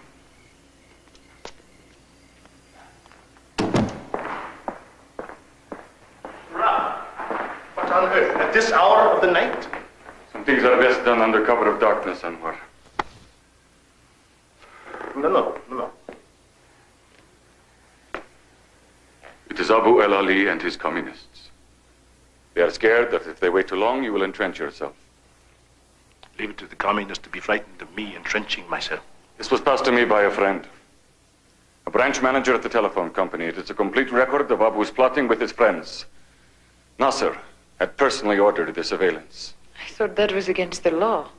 The only law was Nasser. What he did was legal. But it is well for you, Anwar. With this, you can convict them all. With tainted evidence? No, Sharaf. If I am to lead Egypt, let it be under the rule of law, not one man. Then you won't lead very long. Communists like Abu have little regard for your rule of law. Even thank Allah that I am not one of them. Sharaf, I live and breathe today because of only one reason. The British lived under the rule of law. Without that decency, we're no more than barbarians.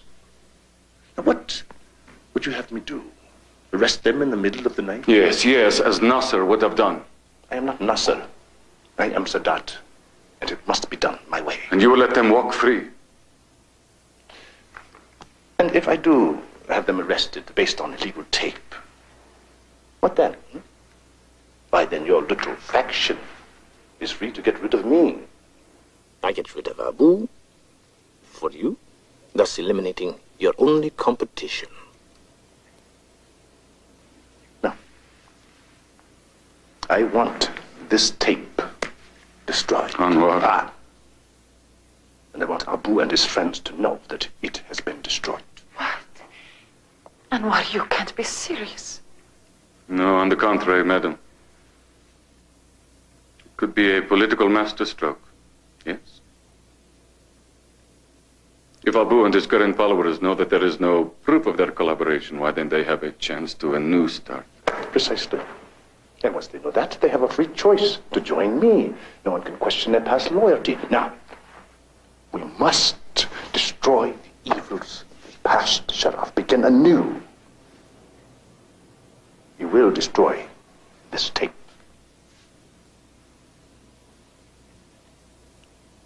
Sharaf, my friend. If I am to be murdered by politicians, let it be Anwar el-Sadat who dies. Not some sad man trying to imitate a dead Nasser.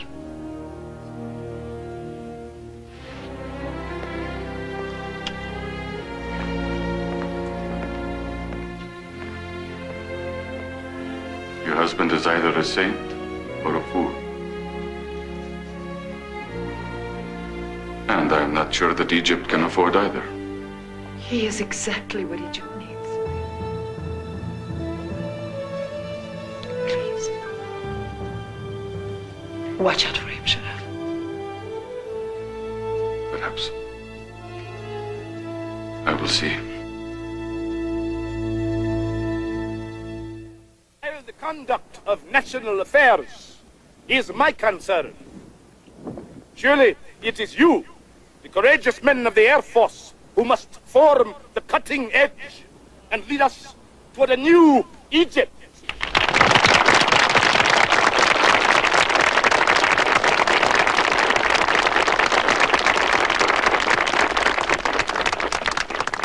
Egypt does not stand alone. With brave allies and helpers, we shall rid our region of the horrors of yesterday. Woe unto those nations who do not hear our roar. What we must always remember, regardless of... Orderly room, Sergeant El Al-Foli. Impossible, he's speaking to the troops. Orders of Colonel Abu El Ali. Sergeant, this is Colonel Sharaf. Oh, I'm sorry, sir. Colonel El Ali mentioned you specifically. In no way am I to call the president to the telephone for you.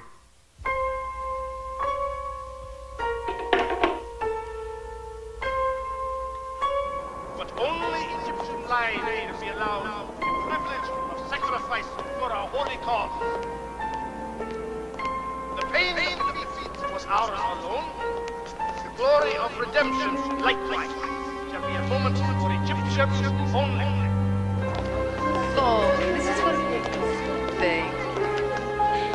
Who do we have here? Ma? Can they sit down?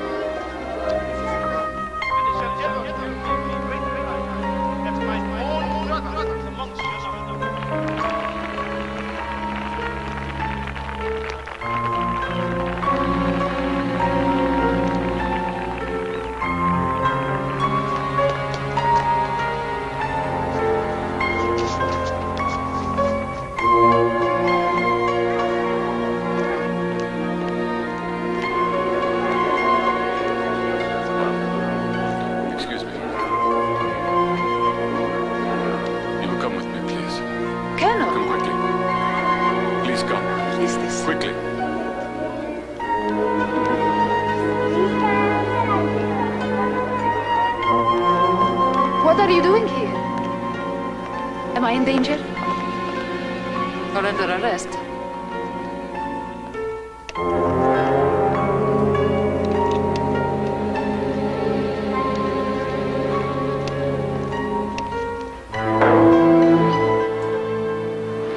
You must do it, or I promise you he will be dead by nightfall. Madam, this is not a plot they are refusing to put me through. They fear that I will warn him. Please, I swear to you, I am not plotting against your husband. I wish only to stop Abu from serving his Russian masters. The orderly room sergeant will not refuse you.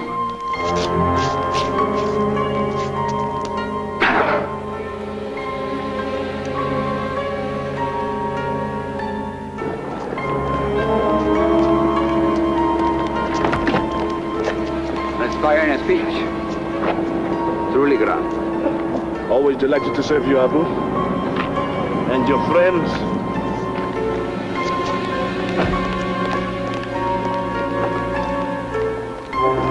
He is expecting this call. He will consider it most strange if you don't call him.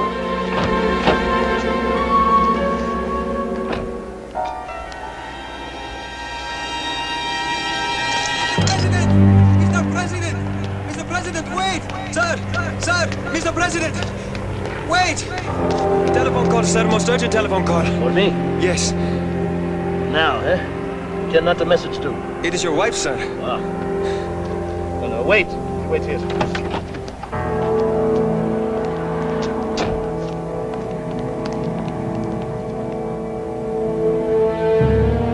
You traitor! Waster! I'm not going anywhere. Just starting it up. Sharaf said that, huh? Come, Jan.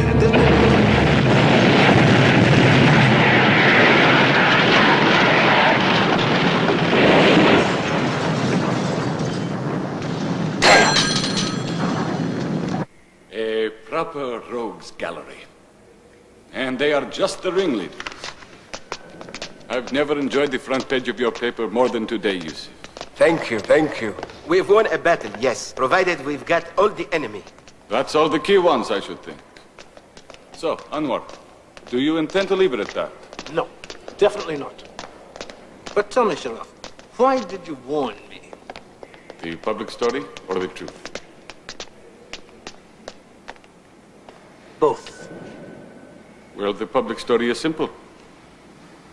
I am a patriot serving my president. Privately, I wasn't prepared to see Abu selling Egypt to Russians. For all your faults, Anwar, your vision is for this country. Besides, my side wasn't yet ready to unseat you. I appreciate your candor, even if the message is unsettling. Tell me, Yusuf, what will the newspapers say tomorrow to the people? The truth, Anwar, I've never trusted the Soviets. The only problem they have with imperialism is when the empire is someone else's. The people will support you, Anwar, provided you continue to act forcefully. Egyptians have little time for weakness. So what can my newspapers tell the people about your next step? I assume there is a next step already planned. There definitely is. And you will be present.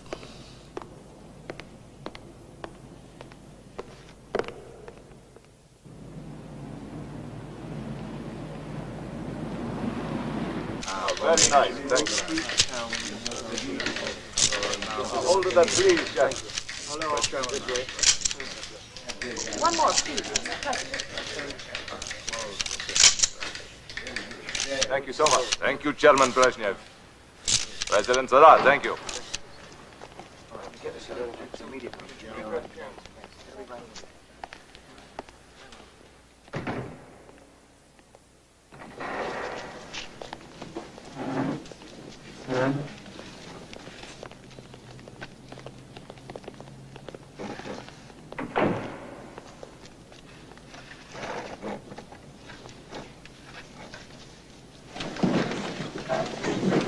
Let me officially welcome you to our capital and extend to you the warm fraternal greetings of the peace-loving Soviet peoples. And we Egyptians, for our part, return that affection.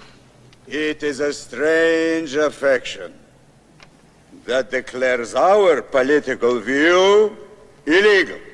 We do not prohibit political points of view, sir. Only political parties with murderous designs on our head of state. That is not the party. It was nothing to do with the party. It was the stupidity of one man, who? Abu Ali. He did not act alone. They never do. But your police should confine themselves to this Abu person and his criminal lies. And that is precisely what we did. And much to our surprise, discovered that they had jailed every member of the Egyptian Communist Party. Come now, Mr. Secretary. Would you do otherwise?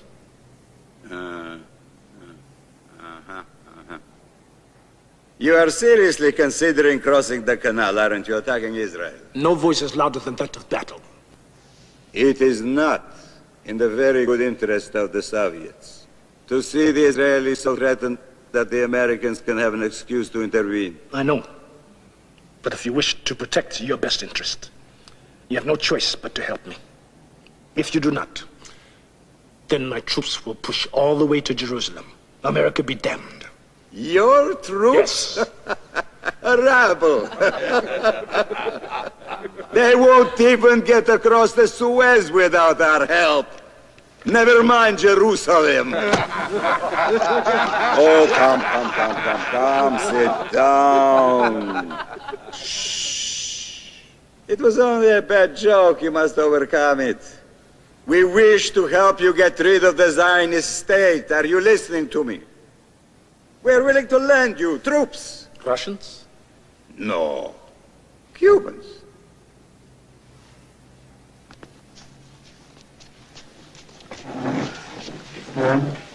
Come now, Mr. Secretary. Is it me you find so stupid? Me, who seems too foolish to be taken seriously? Or is it all of Egypt? We will give you whatever weapons you require. Aircraft, surface-to-air missiles, Kalusha's tank pots. You may have everything you want. With the Soviet troops to man it. Never. Never? Never. At least accept advisors, a few officers. Done.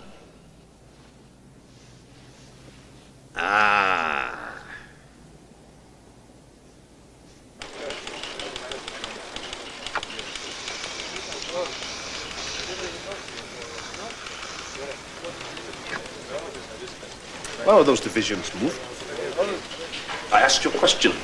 Why were they moved after my explicit instructions about infantry emplacements? I was ordered, sir. By whom? Mr. President, the order was from me. I would like to see you upstairs.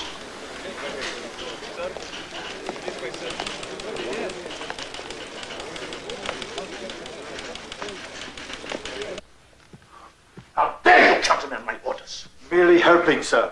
I thought I was correcting an obvious error. What error? In order to put those units into the Sinai, you left the defenses of Cairo wide open. Nonsense! Those positions in question would be filled by missile batteries. And which batteries are those, Mr. President? What do you mean, which batteries are those, Mr. President? Were those missiles that were promised to me by your Mr. Brezhnev in Moscow months ago? That is a political matter, sir. It is none of my business. Yes. Well, then you had better make it your business, because without those weapons, we have to delay this invasion yet again. Dismissed.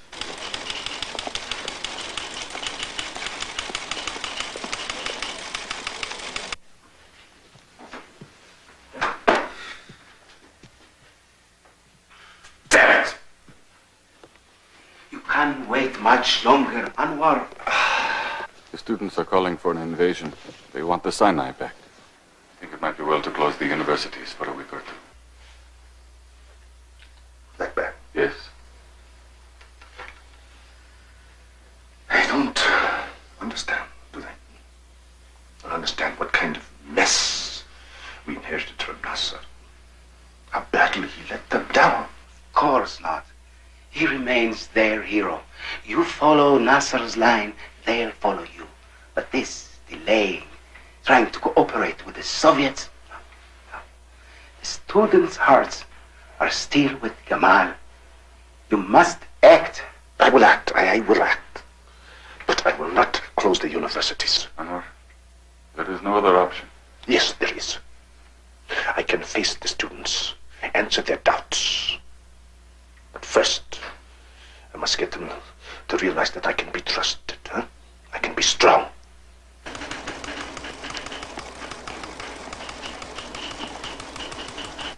No.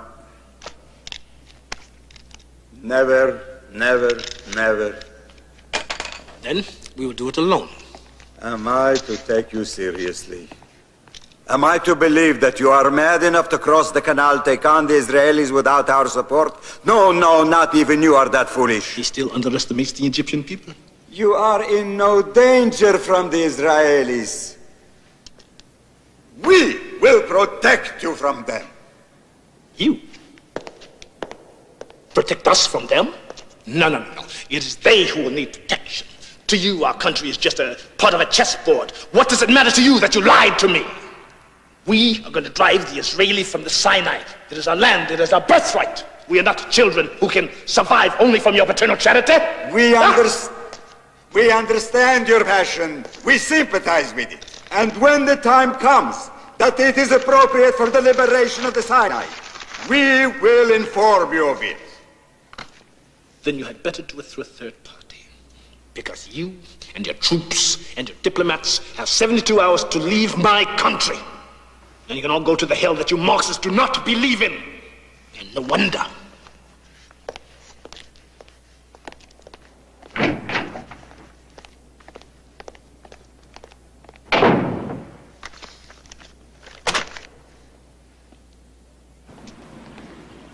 For we Egyptians are not a little people, a silly people, destined to be an historical footnote to the glories of a superpower's empire.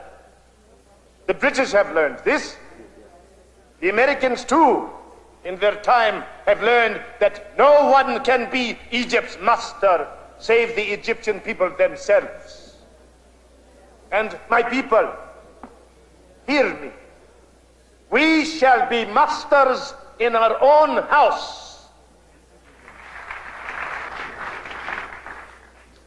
And so, for all these reasons, I am here today to tell you that I have instructed the Soviet Union to remove all its nationals from our soil. All of them. Immediately. This is my decision. It is surely better to stand alone than to be surrounded by those who would make us their puppets. For this is a new era. The old days are gone. The old regimes passed. Even that of our beloved hero, Gamal Abdel Nasser.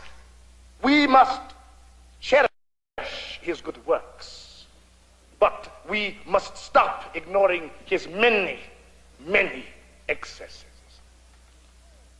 We have restored the rule of law. We must continue to heal the bad aspects of Nasser's... You were there with Nasser, his colleague. Why didn't you speak up then? Tell him what you now tell us.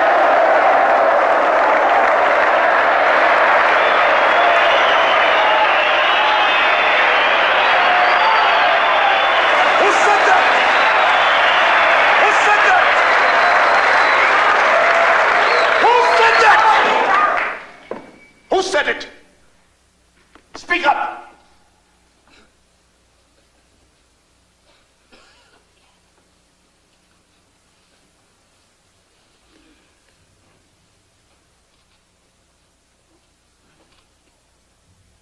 Now you know why we remain silent. For the same reason the questioner refuses to identify himself. Now, do you understand silence?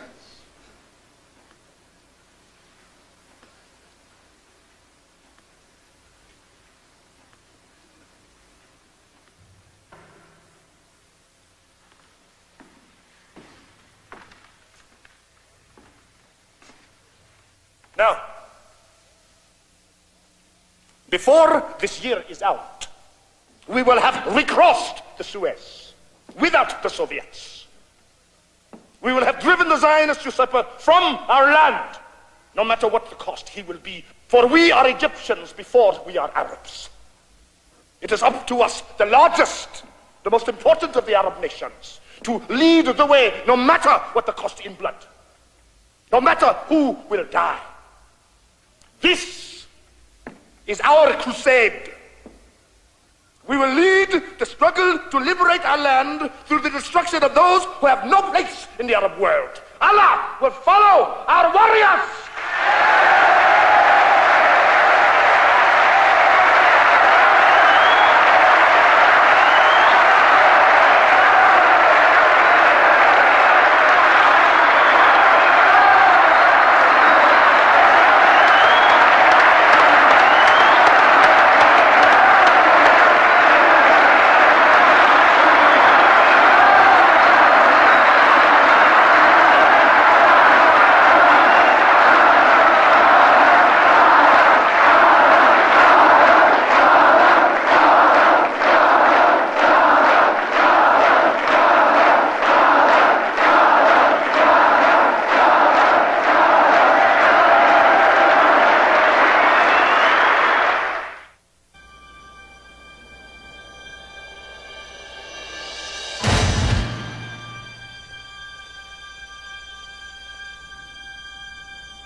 ישרים, פנימיים, תפילות הקודש שמסרו נפשם על קדושת השם.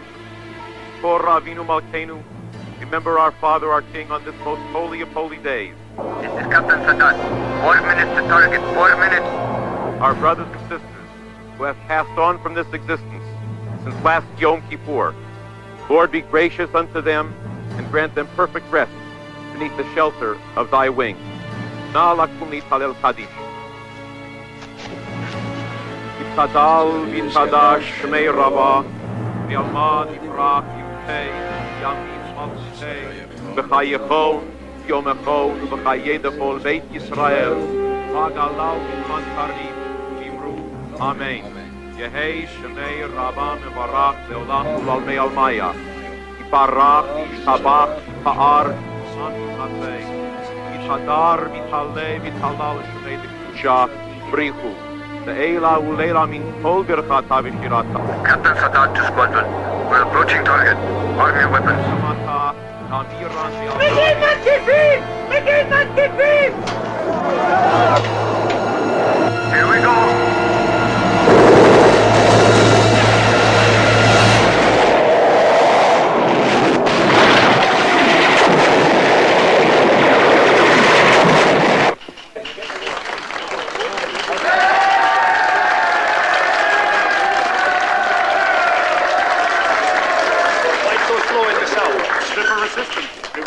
In the south. Intelligence says the local commander allowed leave to only a small fraction of his troops. But it's the high holidays. The government gave leave to over half the army. The area commander, a Colonel Sharon, decided otherwise. Cut him off. Send them to the north. Send the air support south. Yes, sir.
France Press.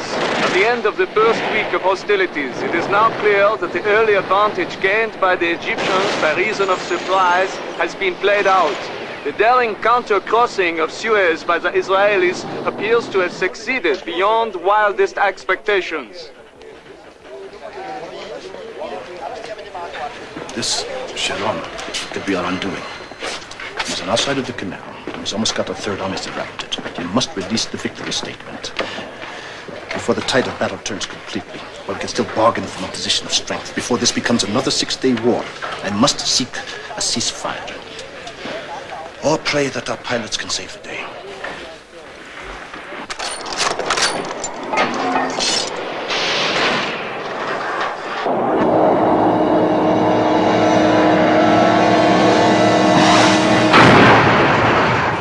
Mr. President, I regret to inform you that today, over the Sinai, your brother, Captain Sadat, was killed in action.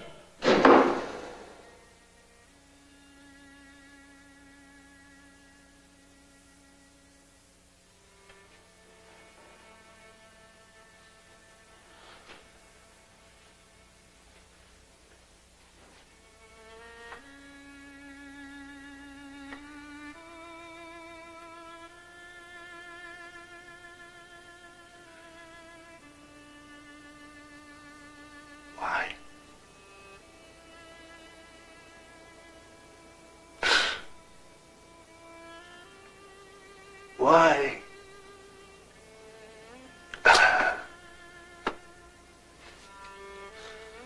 Atif.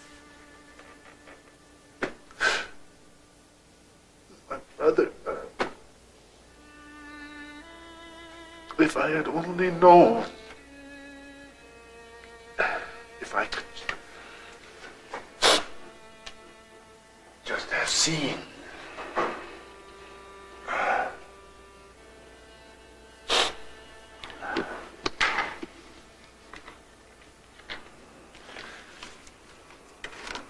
You died a hero, my brother, for me, for Egypt, and for all of us. And God knows, you avenged the horror of the Six-Day War.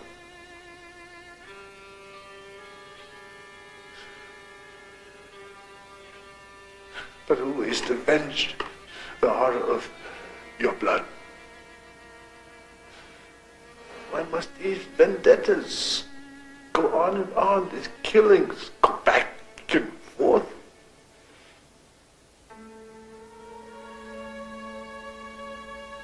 I killed you.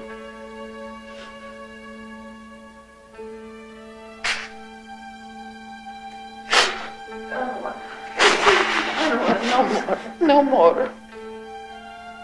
No more. I killed you. I killed them all. No. Yes, I killed them. No. Your duty to the state, to the people. My duty is to their future, not to their martyrdom.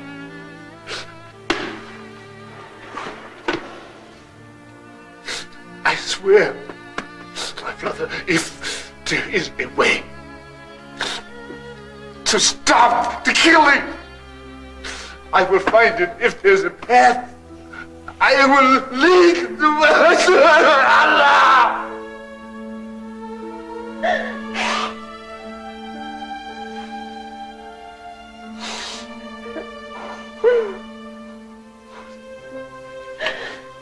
I promise you, my brother, I will stop the killing.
Greetings, my brother. And to you, Imam.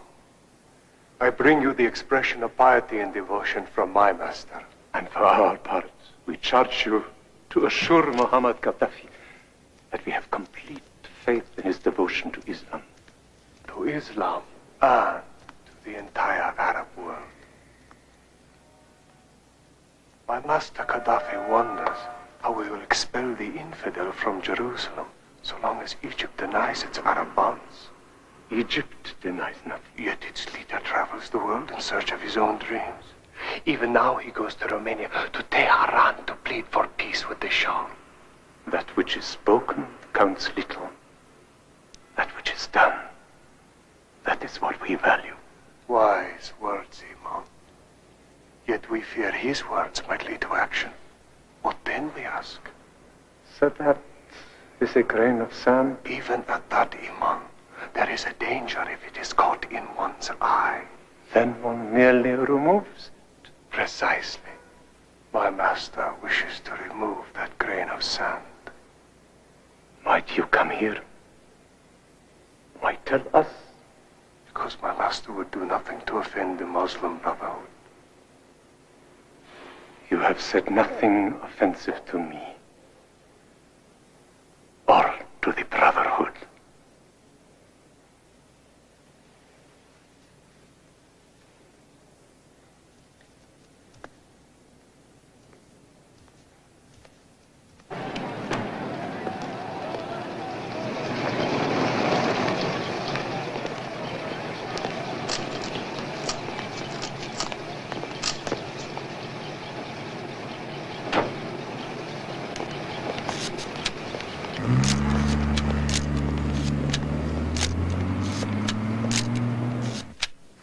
So our agent followed the Libyan into the desert.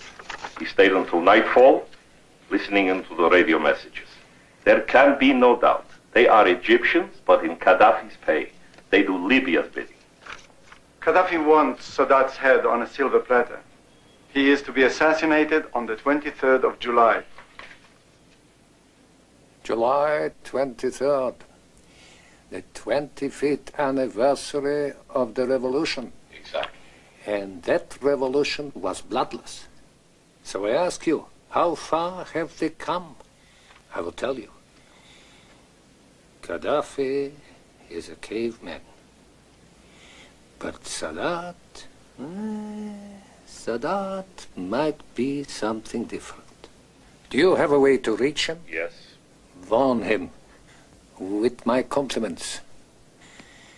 And congratulations to our agents in Cairo.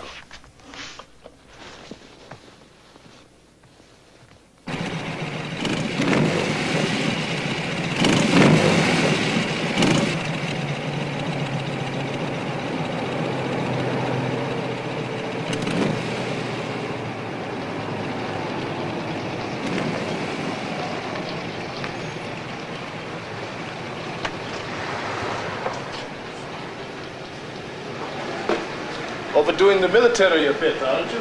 Unfortunately, no. Another threat on my life? Yes. And a warning from an unusual friend. A friend is a friend, but no conditions on that. Even if it is Menachem Begin. Bacon? Yes. Why would Bacon save my life? Newly elected, perhaps he seeks peace. This is a token of goodwill. Bacon want peace? Impossible. You asked why he would save your life. I offer you one possible suggestion. Time will tell. Peace with Israel.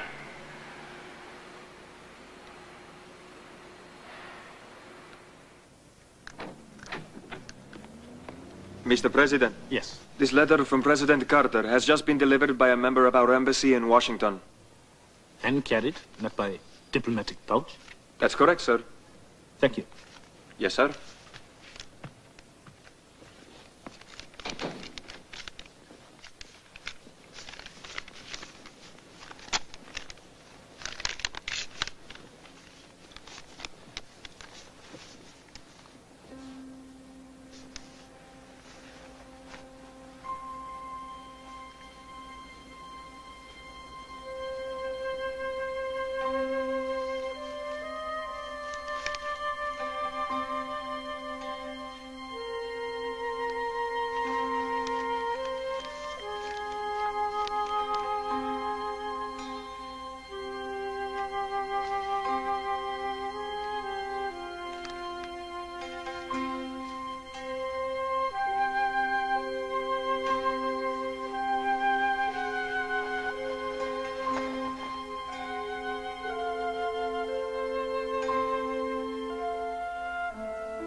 Anwar?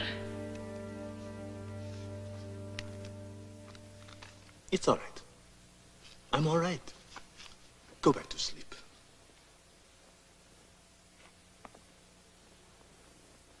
Is it President Carter's letter?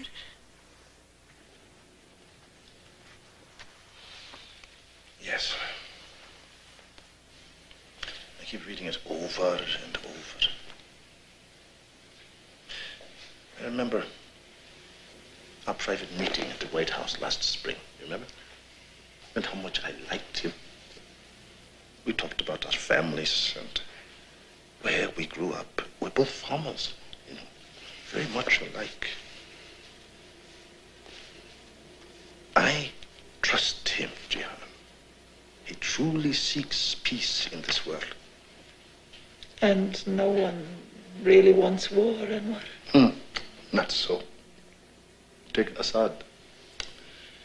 If he didn't have Israel as a scapegoat, the Syrian people would realize that he is a real enemy. And Iraq, their main interest in Israel, to use it as a test site for their nuclear weapons. Now, Egypt is not like the other Arab countries. But Carter challenges me to do something, make a dramatic move. But what? Egypt and Israel have been enemies for so long, we can't agree on anything. And so it will remain until someone has the courage to try something completely new. Perhaps. Perhaps the Bai is correct. Perhaps Begin means to tell me something by warning me about Gaddafi. At any rate, I must respond. I must respond.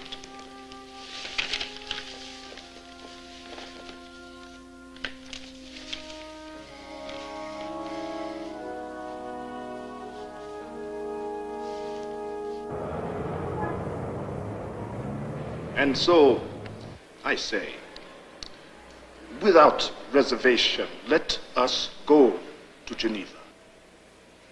Let us seek peace. The war still rages on, unabated. We must bend. We have all lost so much. I am sure that there are those among us who have lost a father, a son, a brother.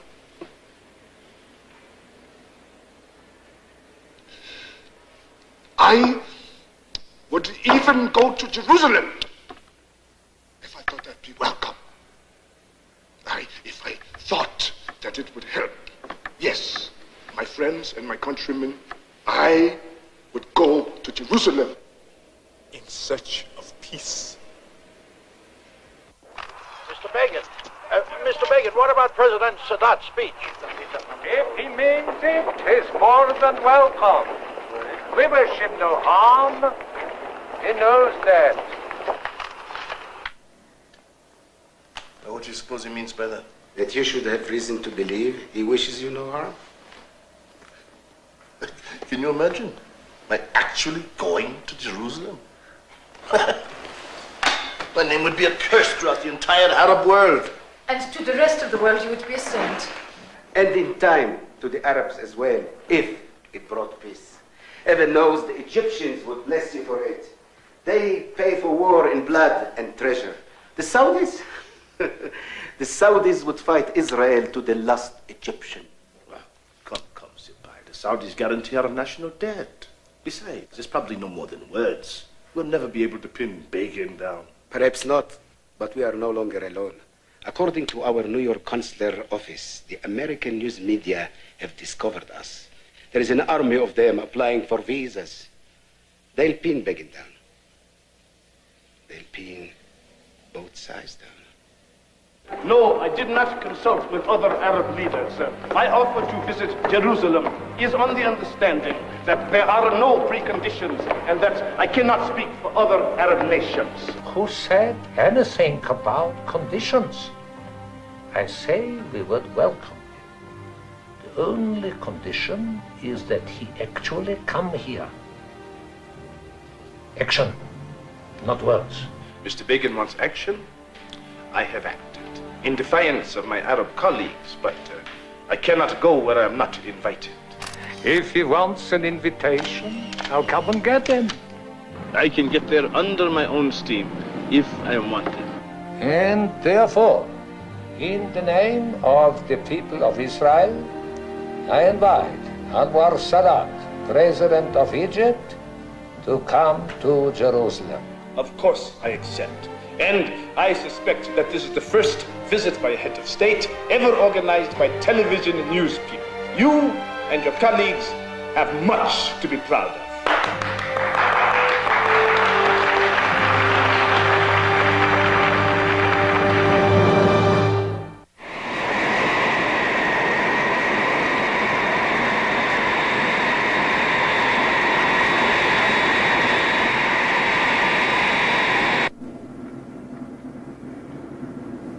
How many years it took to make this 28-minute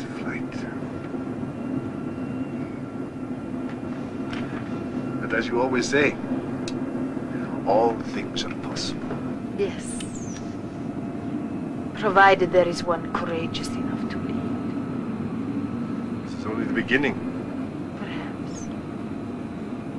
But if this is all you have accomplished, it will be enough. Anwar, I'm so proud of you. So very proud. And so happy. Jihan, I think I am very nervous. Of course, of course. You are about to do the most important thing in your life. I hope so.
Odo!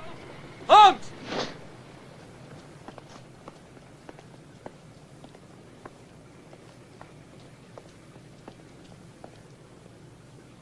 Mr. President, the Guard of Honor of the Israeli Defense Forces is ready for your inspection.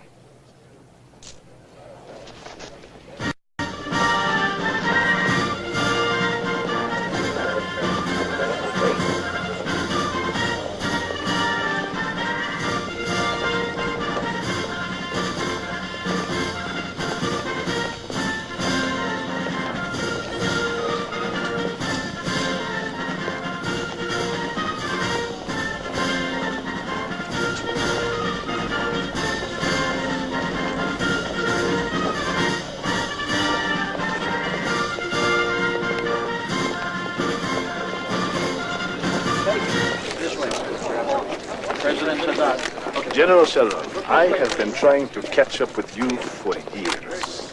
I'm very, very happy to greet you as a guest in my country. And I have always wanted to meet you. What took you so long?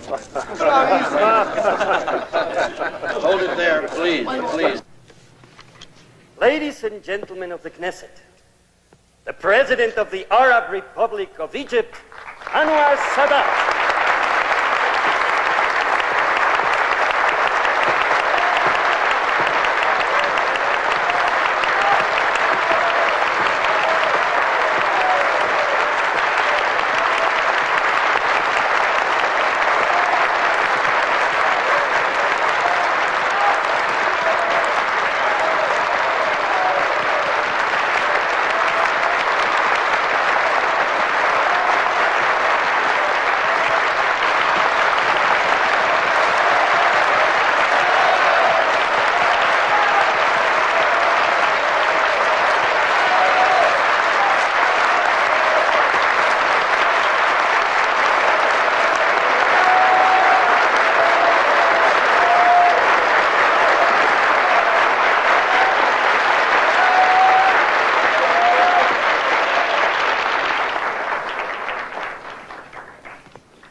In the name of God the Merciful, the Compassionate, Mr. Speaker, ladies and gentlemen, just as we Arabs broke an important barrier when we crossed the canal and confronted your troops,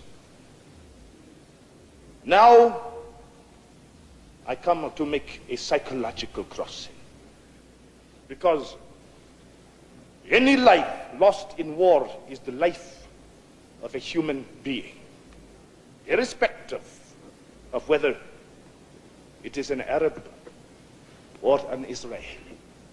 For even as I look at you now, I must remember that death carries no passport. Death knows no nationality. An Israeli dies in the same way as an Egyptian. Their blood can commingle in the desert sand until no one can tell one from the other. Is it therefore not possible that peace, like death, could also be without boundaries? We Arabs used to reject you, yes. We used to brand you the so-called Israel, yes. We refused to negotiate with you face to face.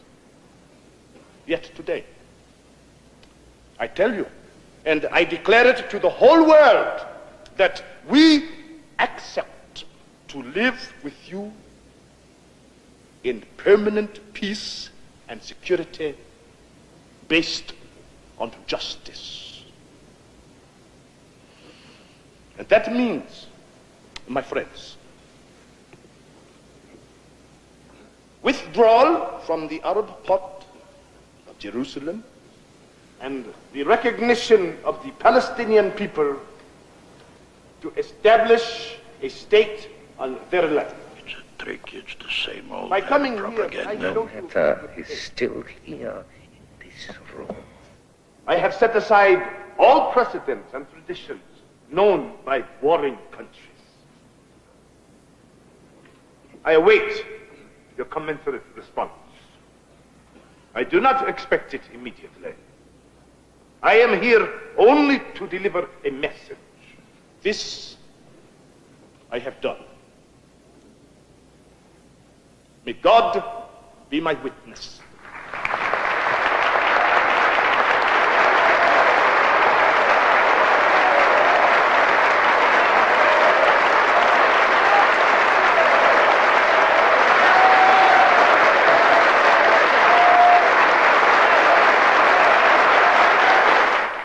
I can hardly say that I am disappointed.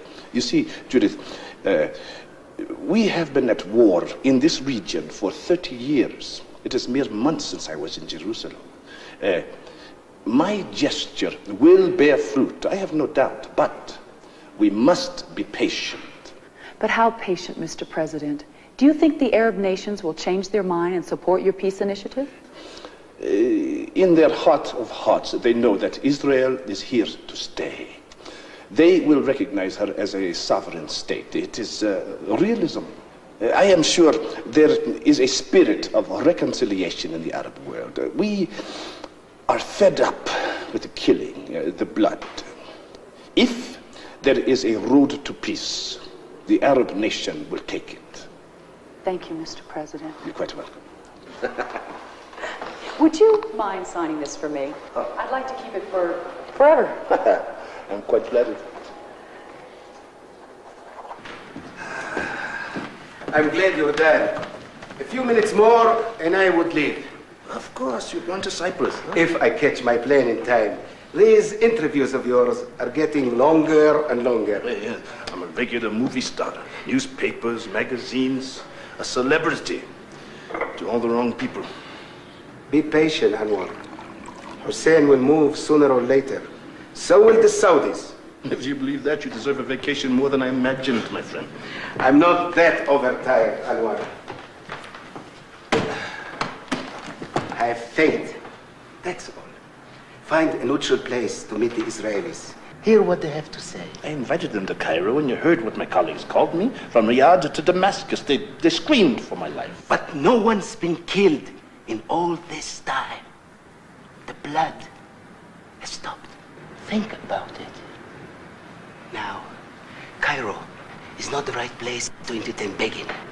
All you need is somewhere that nobody could criticize you for going in search of the Israeli peace instinct. If there is one. In any event, I must be off, Anwar. May Allah go with you. Salam. Salam.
They were Palestinians, allies of Arafat.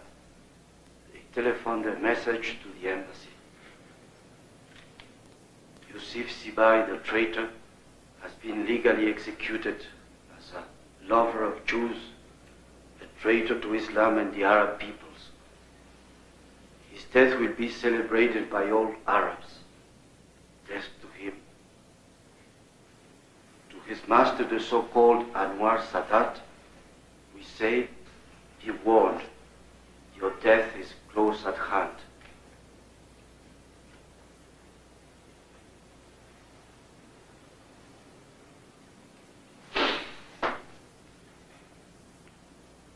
So this is the price you pay for wanting peace.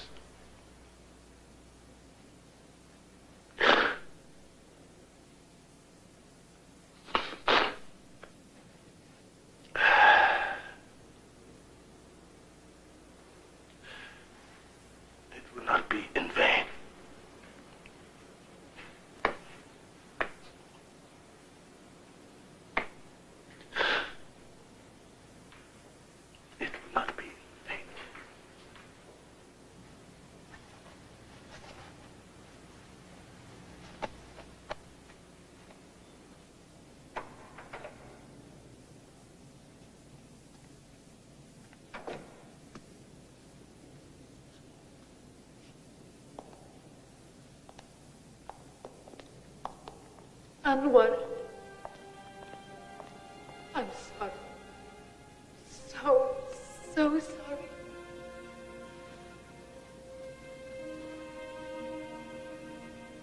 It's outrageous, Jihad.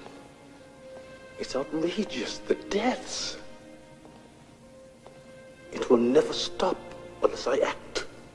What can you do? No one will listen to you. None of my fellow Arabs know. They seem willing to continue the slaughter. But I cannot. I cannot.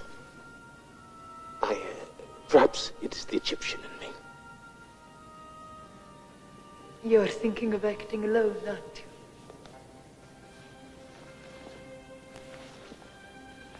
you? I must act alone.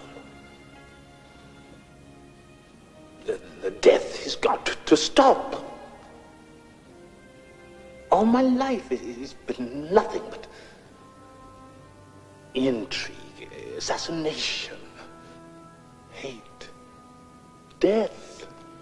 And we've accomplished nothing. Yusuf died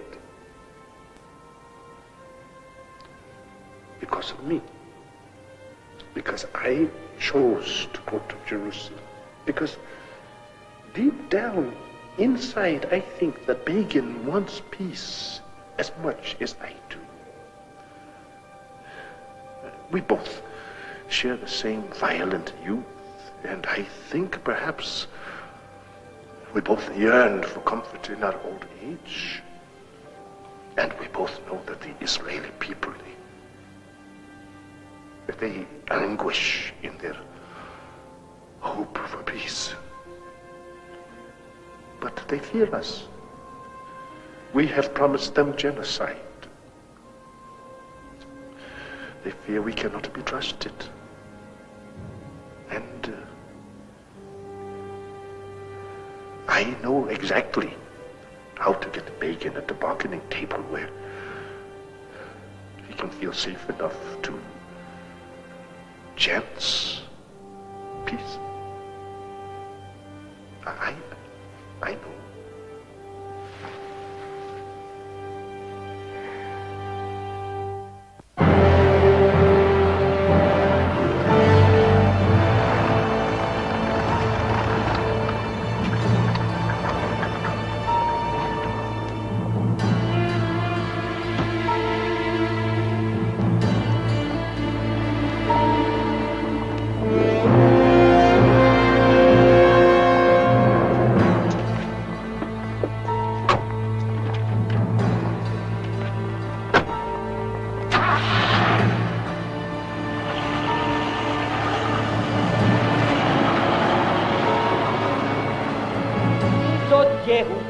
שומרון.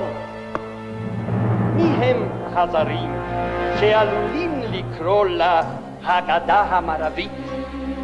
יודעים אנו שהיא האדמה הקדושה של ארץ ישראל, אדמת ישראל, ביתם של אנשינו בירבה מתוך 6,000 השנים האחרונות. הממשלה מספרת לנו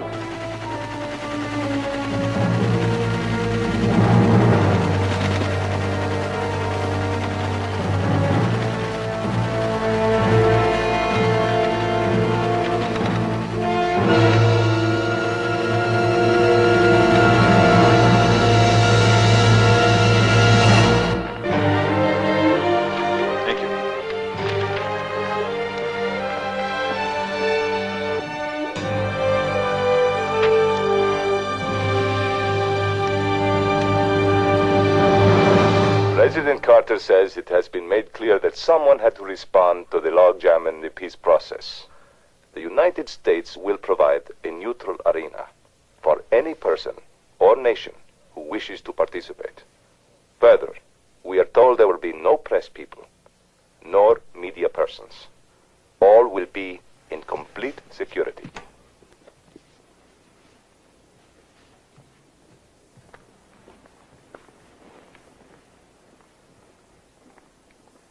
is a dark day for all Arabs, Imam. Islam itself quivers in the cyclone of this Sadat meeting face to face with the Jew. It will be his death warrant. Either the Jew will betray Carter and be seen by the world as a warmonger, or the Jew will honor his desire for peace, and Sadat will stand criminal and be seen by the Arab world as the criminal who would talk to infidels for so slender a thing as peace. In either case,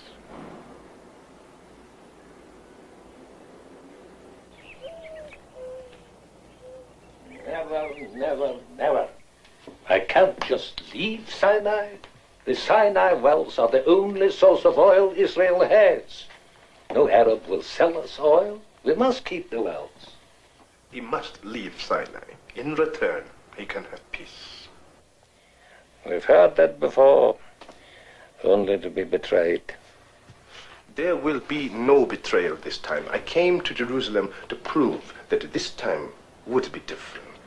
If he intends to live in peace, why does he object to peaceful settlements of our people?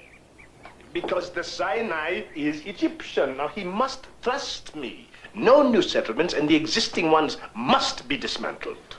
You ask me all that? Leave it all? Even the airfields? And then demand that we accept a formula which would give our hangman the rope he needs to kill us? I must be able to hold up my head in the Arab world. And I must survive in that world. Tell him I cannot budge. The only terms for peace between us is everything. It must be all or nothing. So, if I give up the oil wells, which we ourselves developed, free and clear, stop settlements in the Sinai, destroy existing Jewish communities, withdraw from the Sinai, lock, stock, and barrel, even give him our airfields, will he then exchange ambassadors? Will he recognize my nation, my people? Yes. If, and only if, he agrees to some autonomy for the Palestinians on the West Bank and Gaza. I did not come here to surrender. He knows this. I told this to the Knesset myself and to the world. He wants peace. He can have it. He can have it now.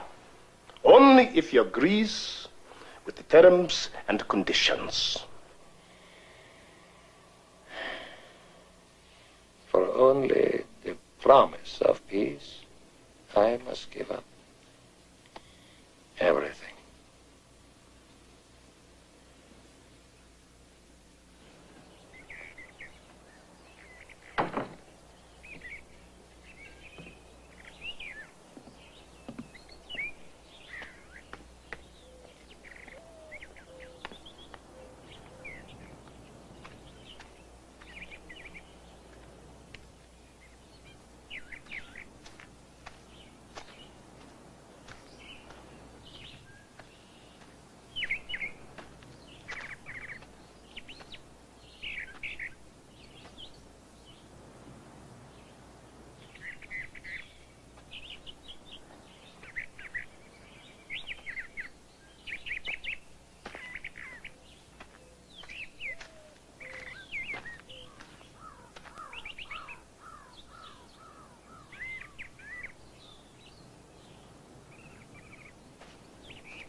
Good morning, Mr.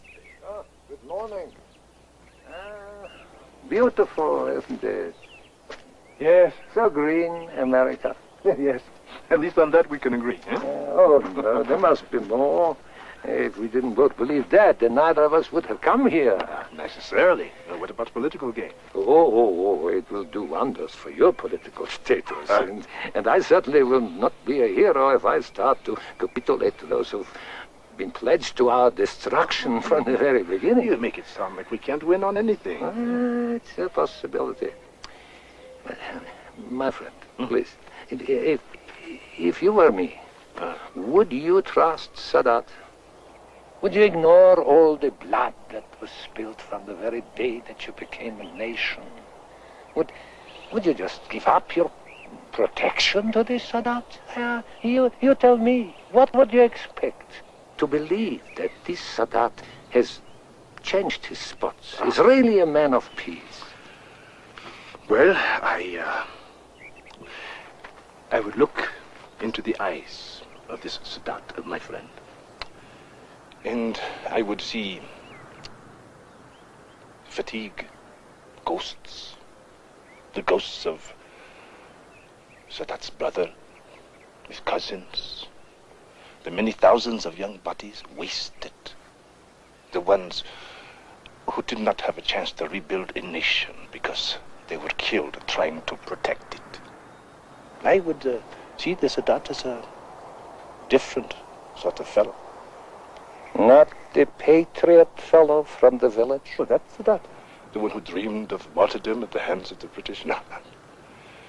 That young man died many years ago. I think perhaps I could see him like that.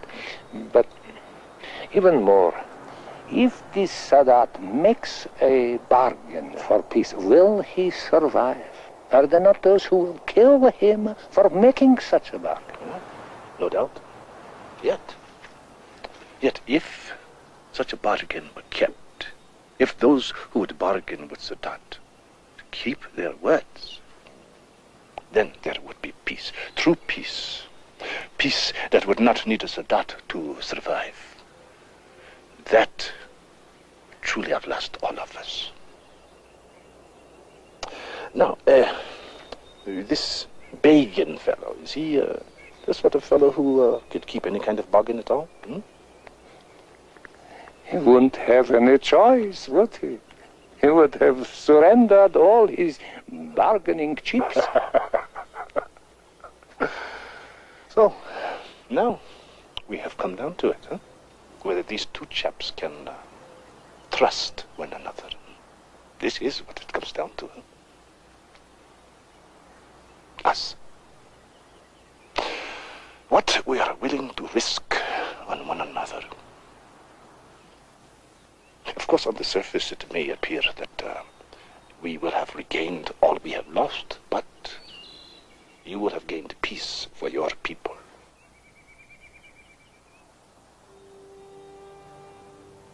Peace for my people. For 20 centuries, our motto has been, we fight, therefore we are. Can we change that? Will the world leave us to live in peace, treat us like human beings? Is the world ready for that? I am.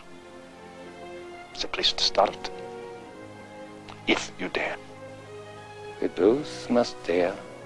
What could we lose? Our lives. What could that mean to men like us?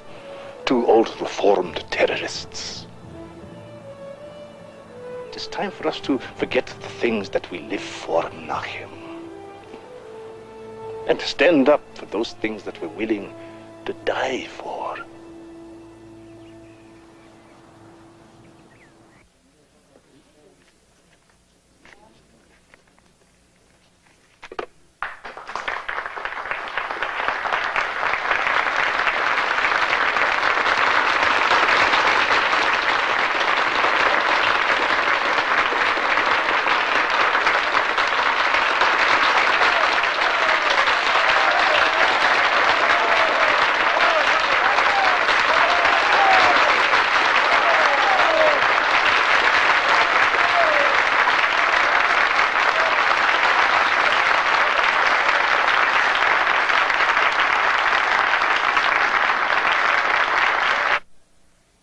Times calls you a great statesman for refusing to pick up the Nobel Peace Prize in Stockholm because, quote, the job of peace is not yet complete.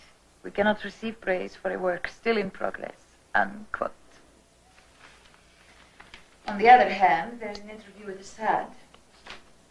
The august president of Syria calls you a fool. Says you will never live to see the day the Israelis keep their bargain with you. Anwar, did you hear? Of course. What is it? Nothing. Just more predictions of gloom from Assad. He concerned himself with Syria, not me. You're in another world. No. Not another world. Same world. Different time. I was thinking of the time we first met, when the British wanted to kill me because I wanted war, and now Assad wishes me dead because I seek peace. I must have changed a great deal to get from there to here, but I don't feel any different. To me, you're not. You're still the same. Except a little wiser for what the years have taught. Only a little wiser? A little? Well, maybe more than just a little. How much? Just a little. Can you imagine that? To travel all of this way, only to be belittled by a woman, no less. Not a woman, your wife. Oh, quite right.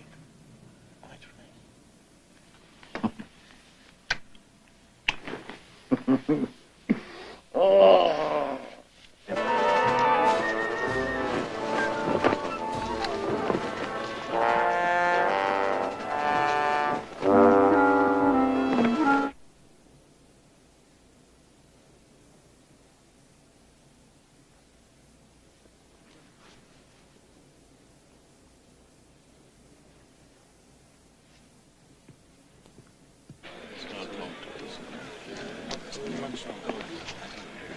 Come on.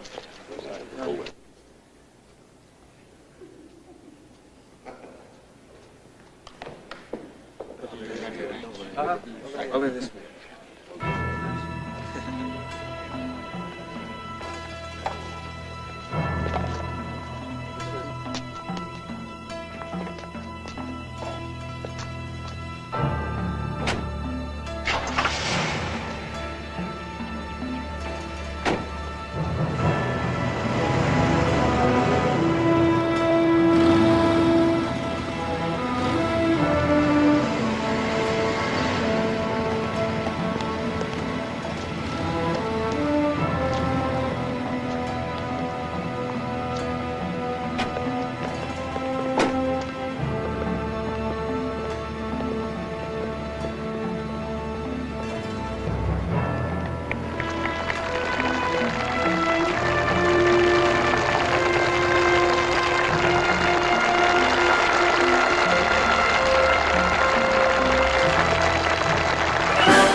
is that the Lord has fulfilled for me everything I was meant to do on earth.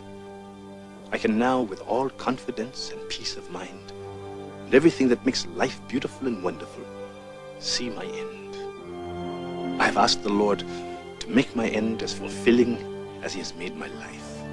And I can see myself approaching this end step by step, with my heart and soul full of happiness.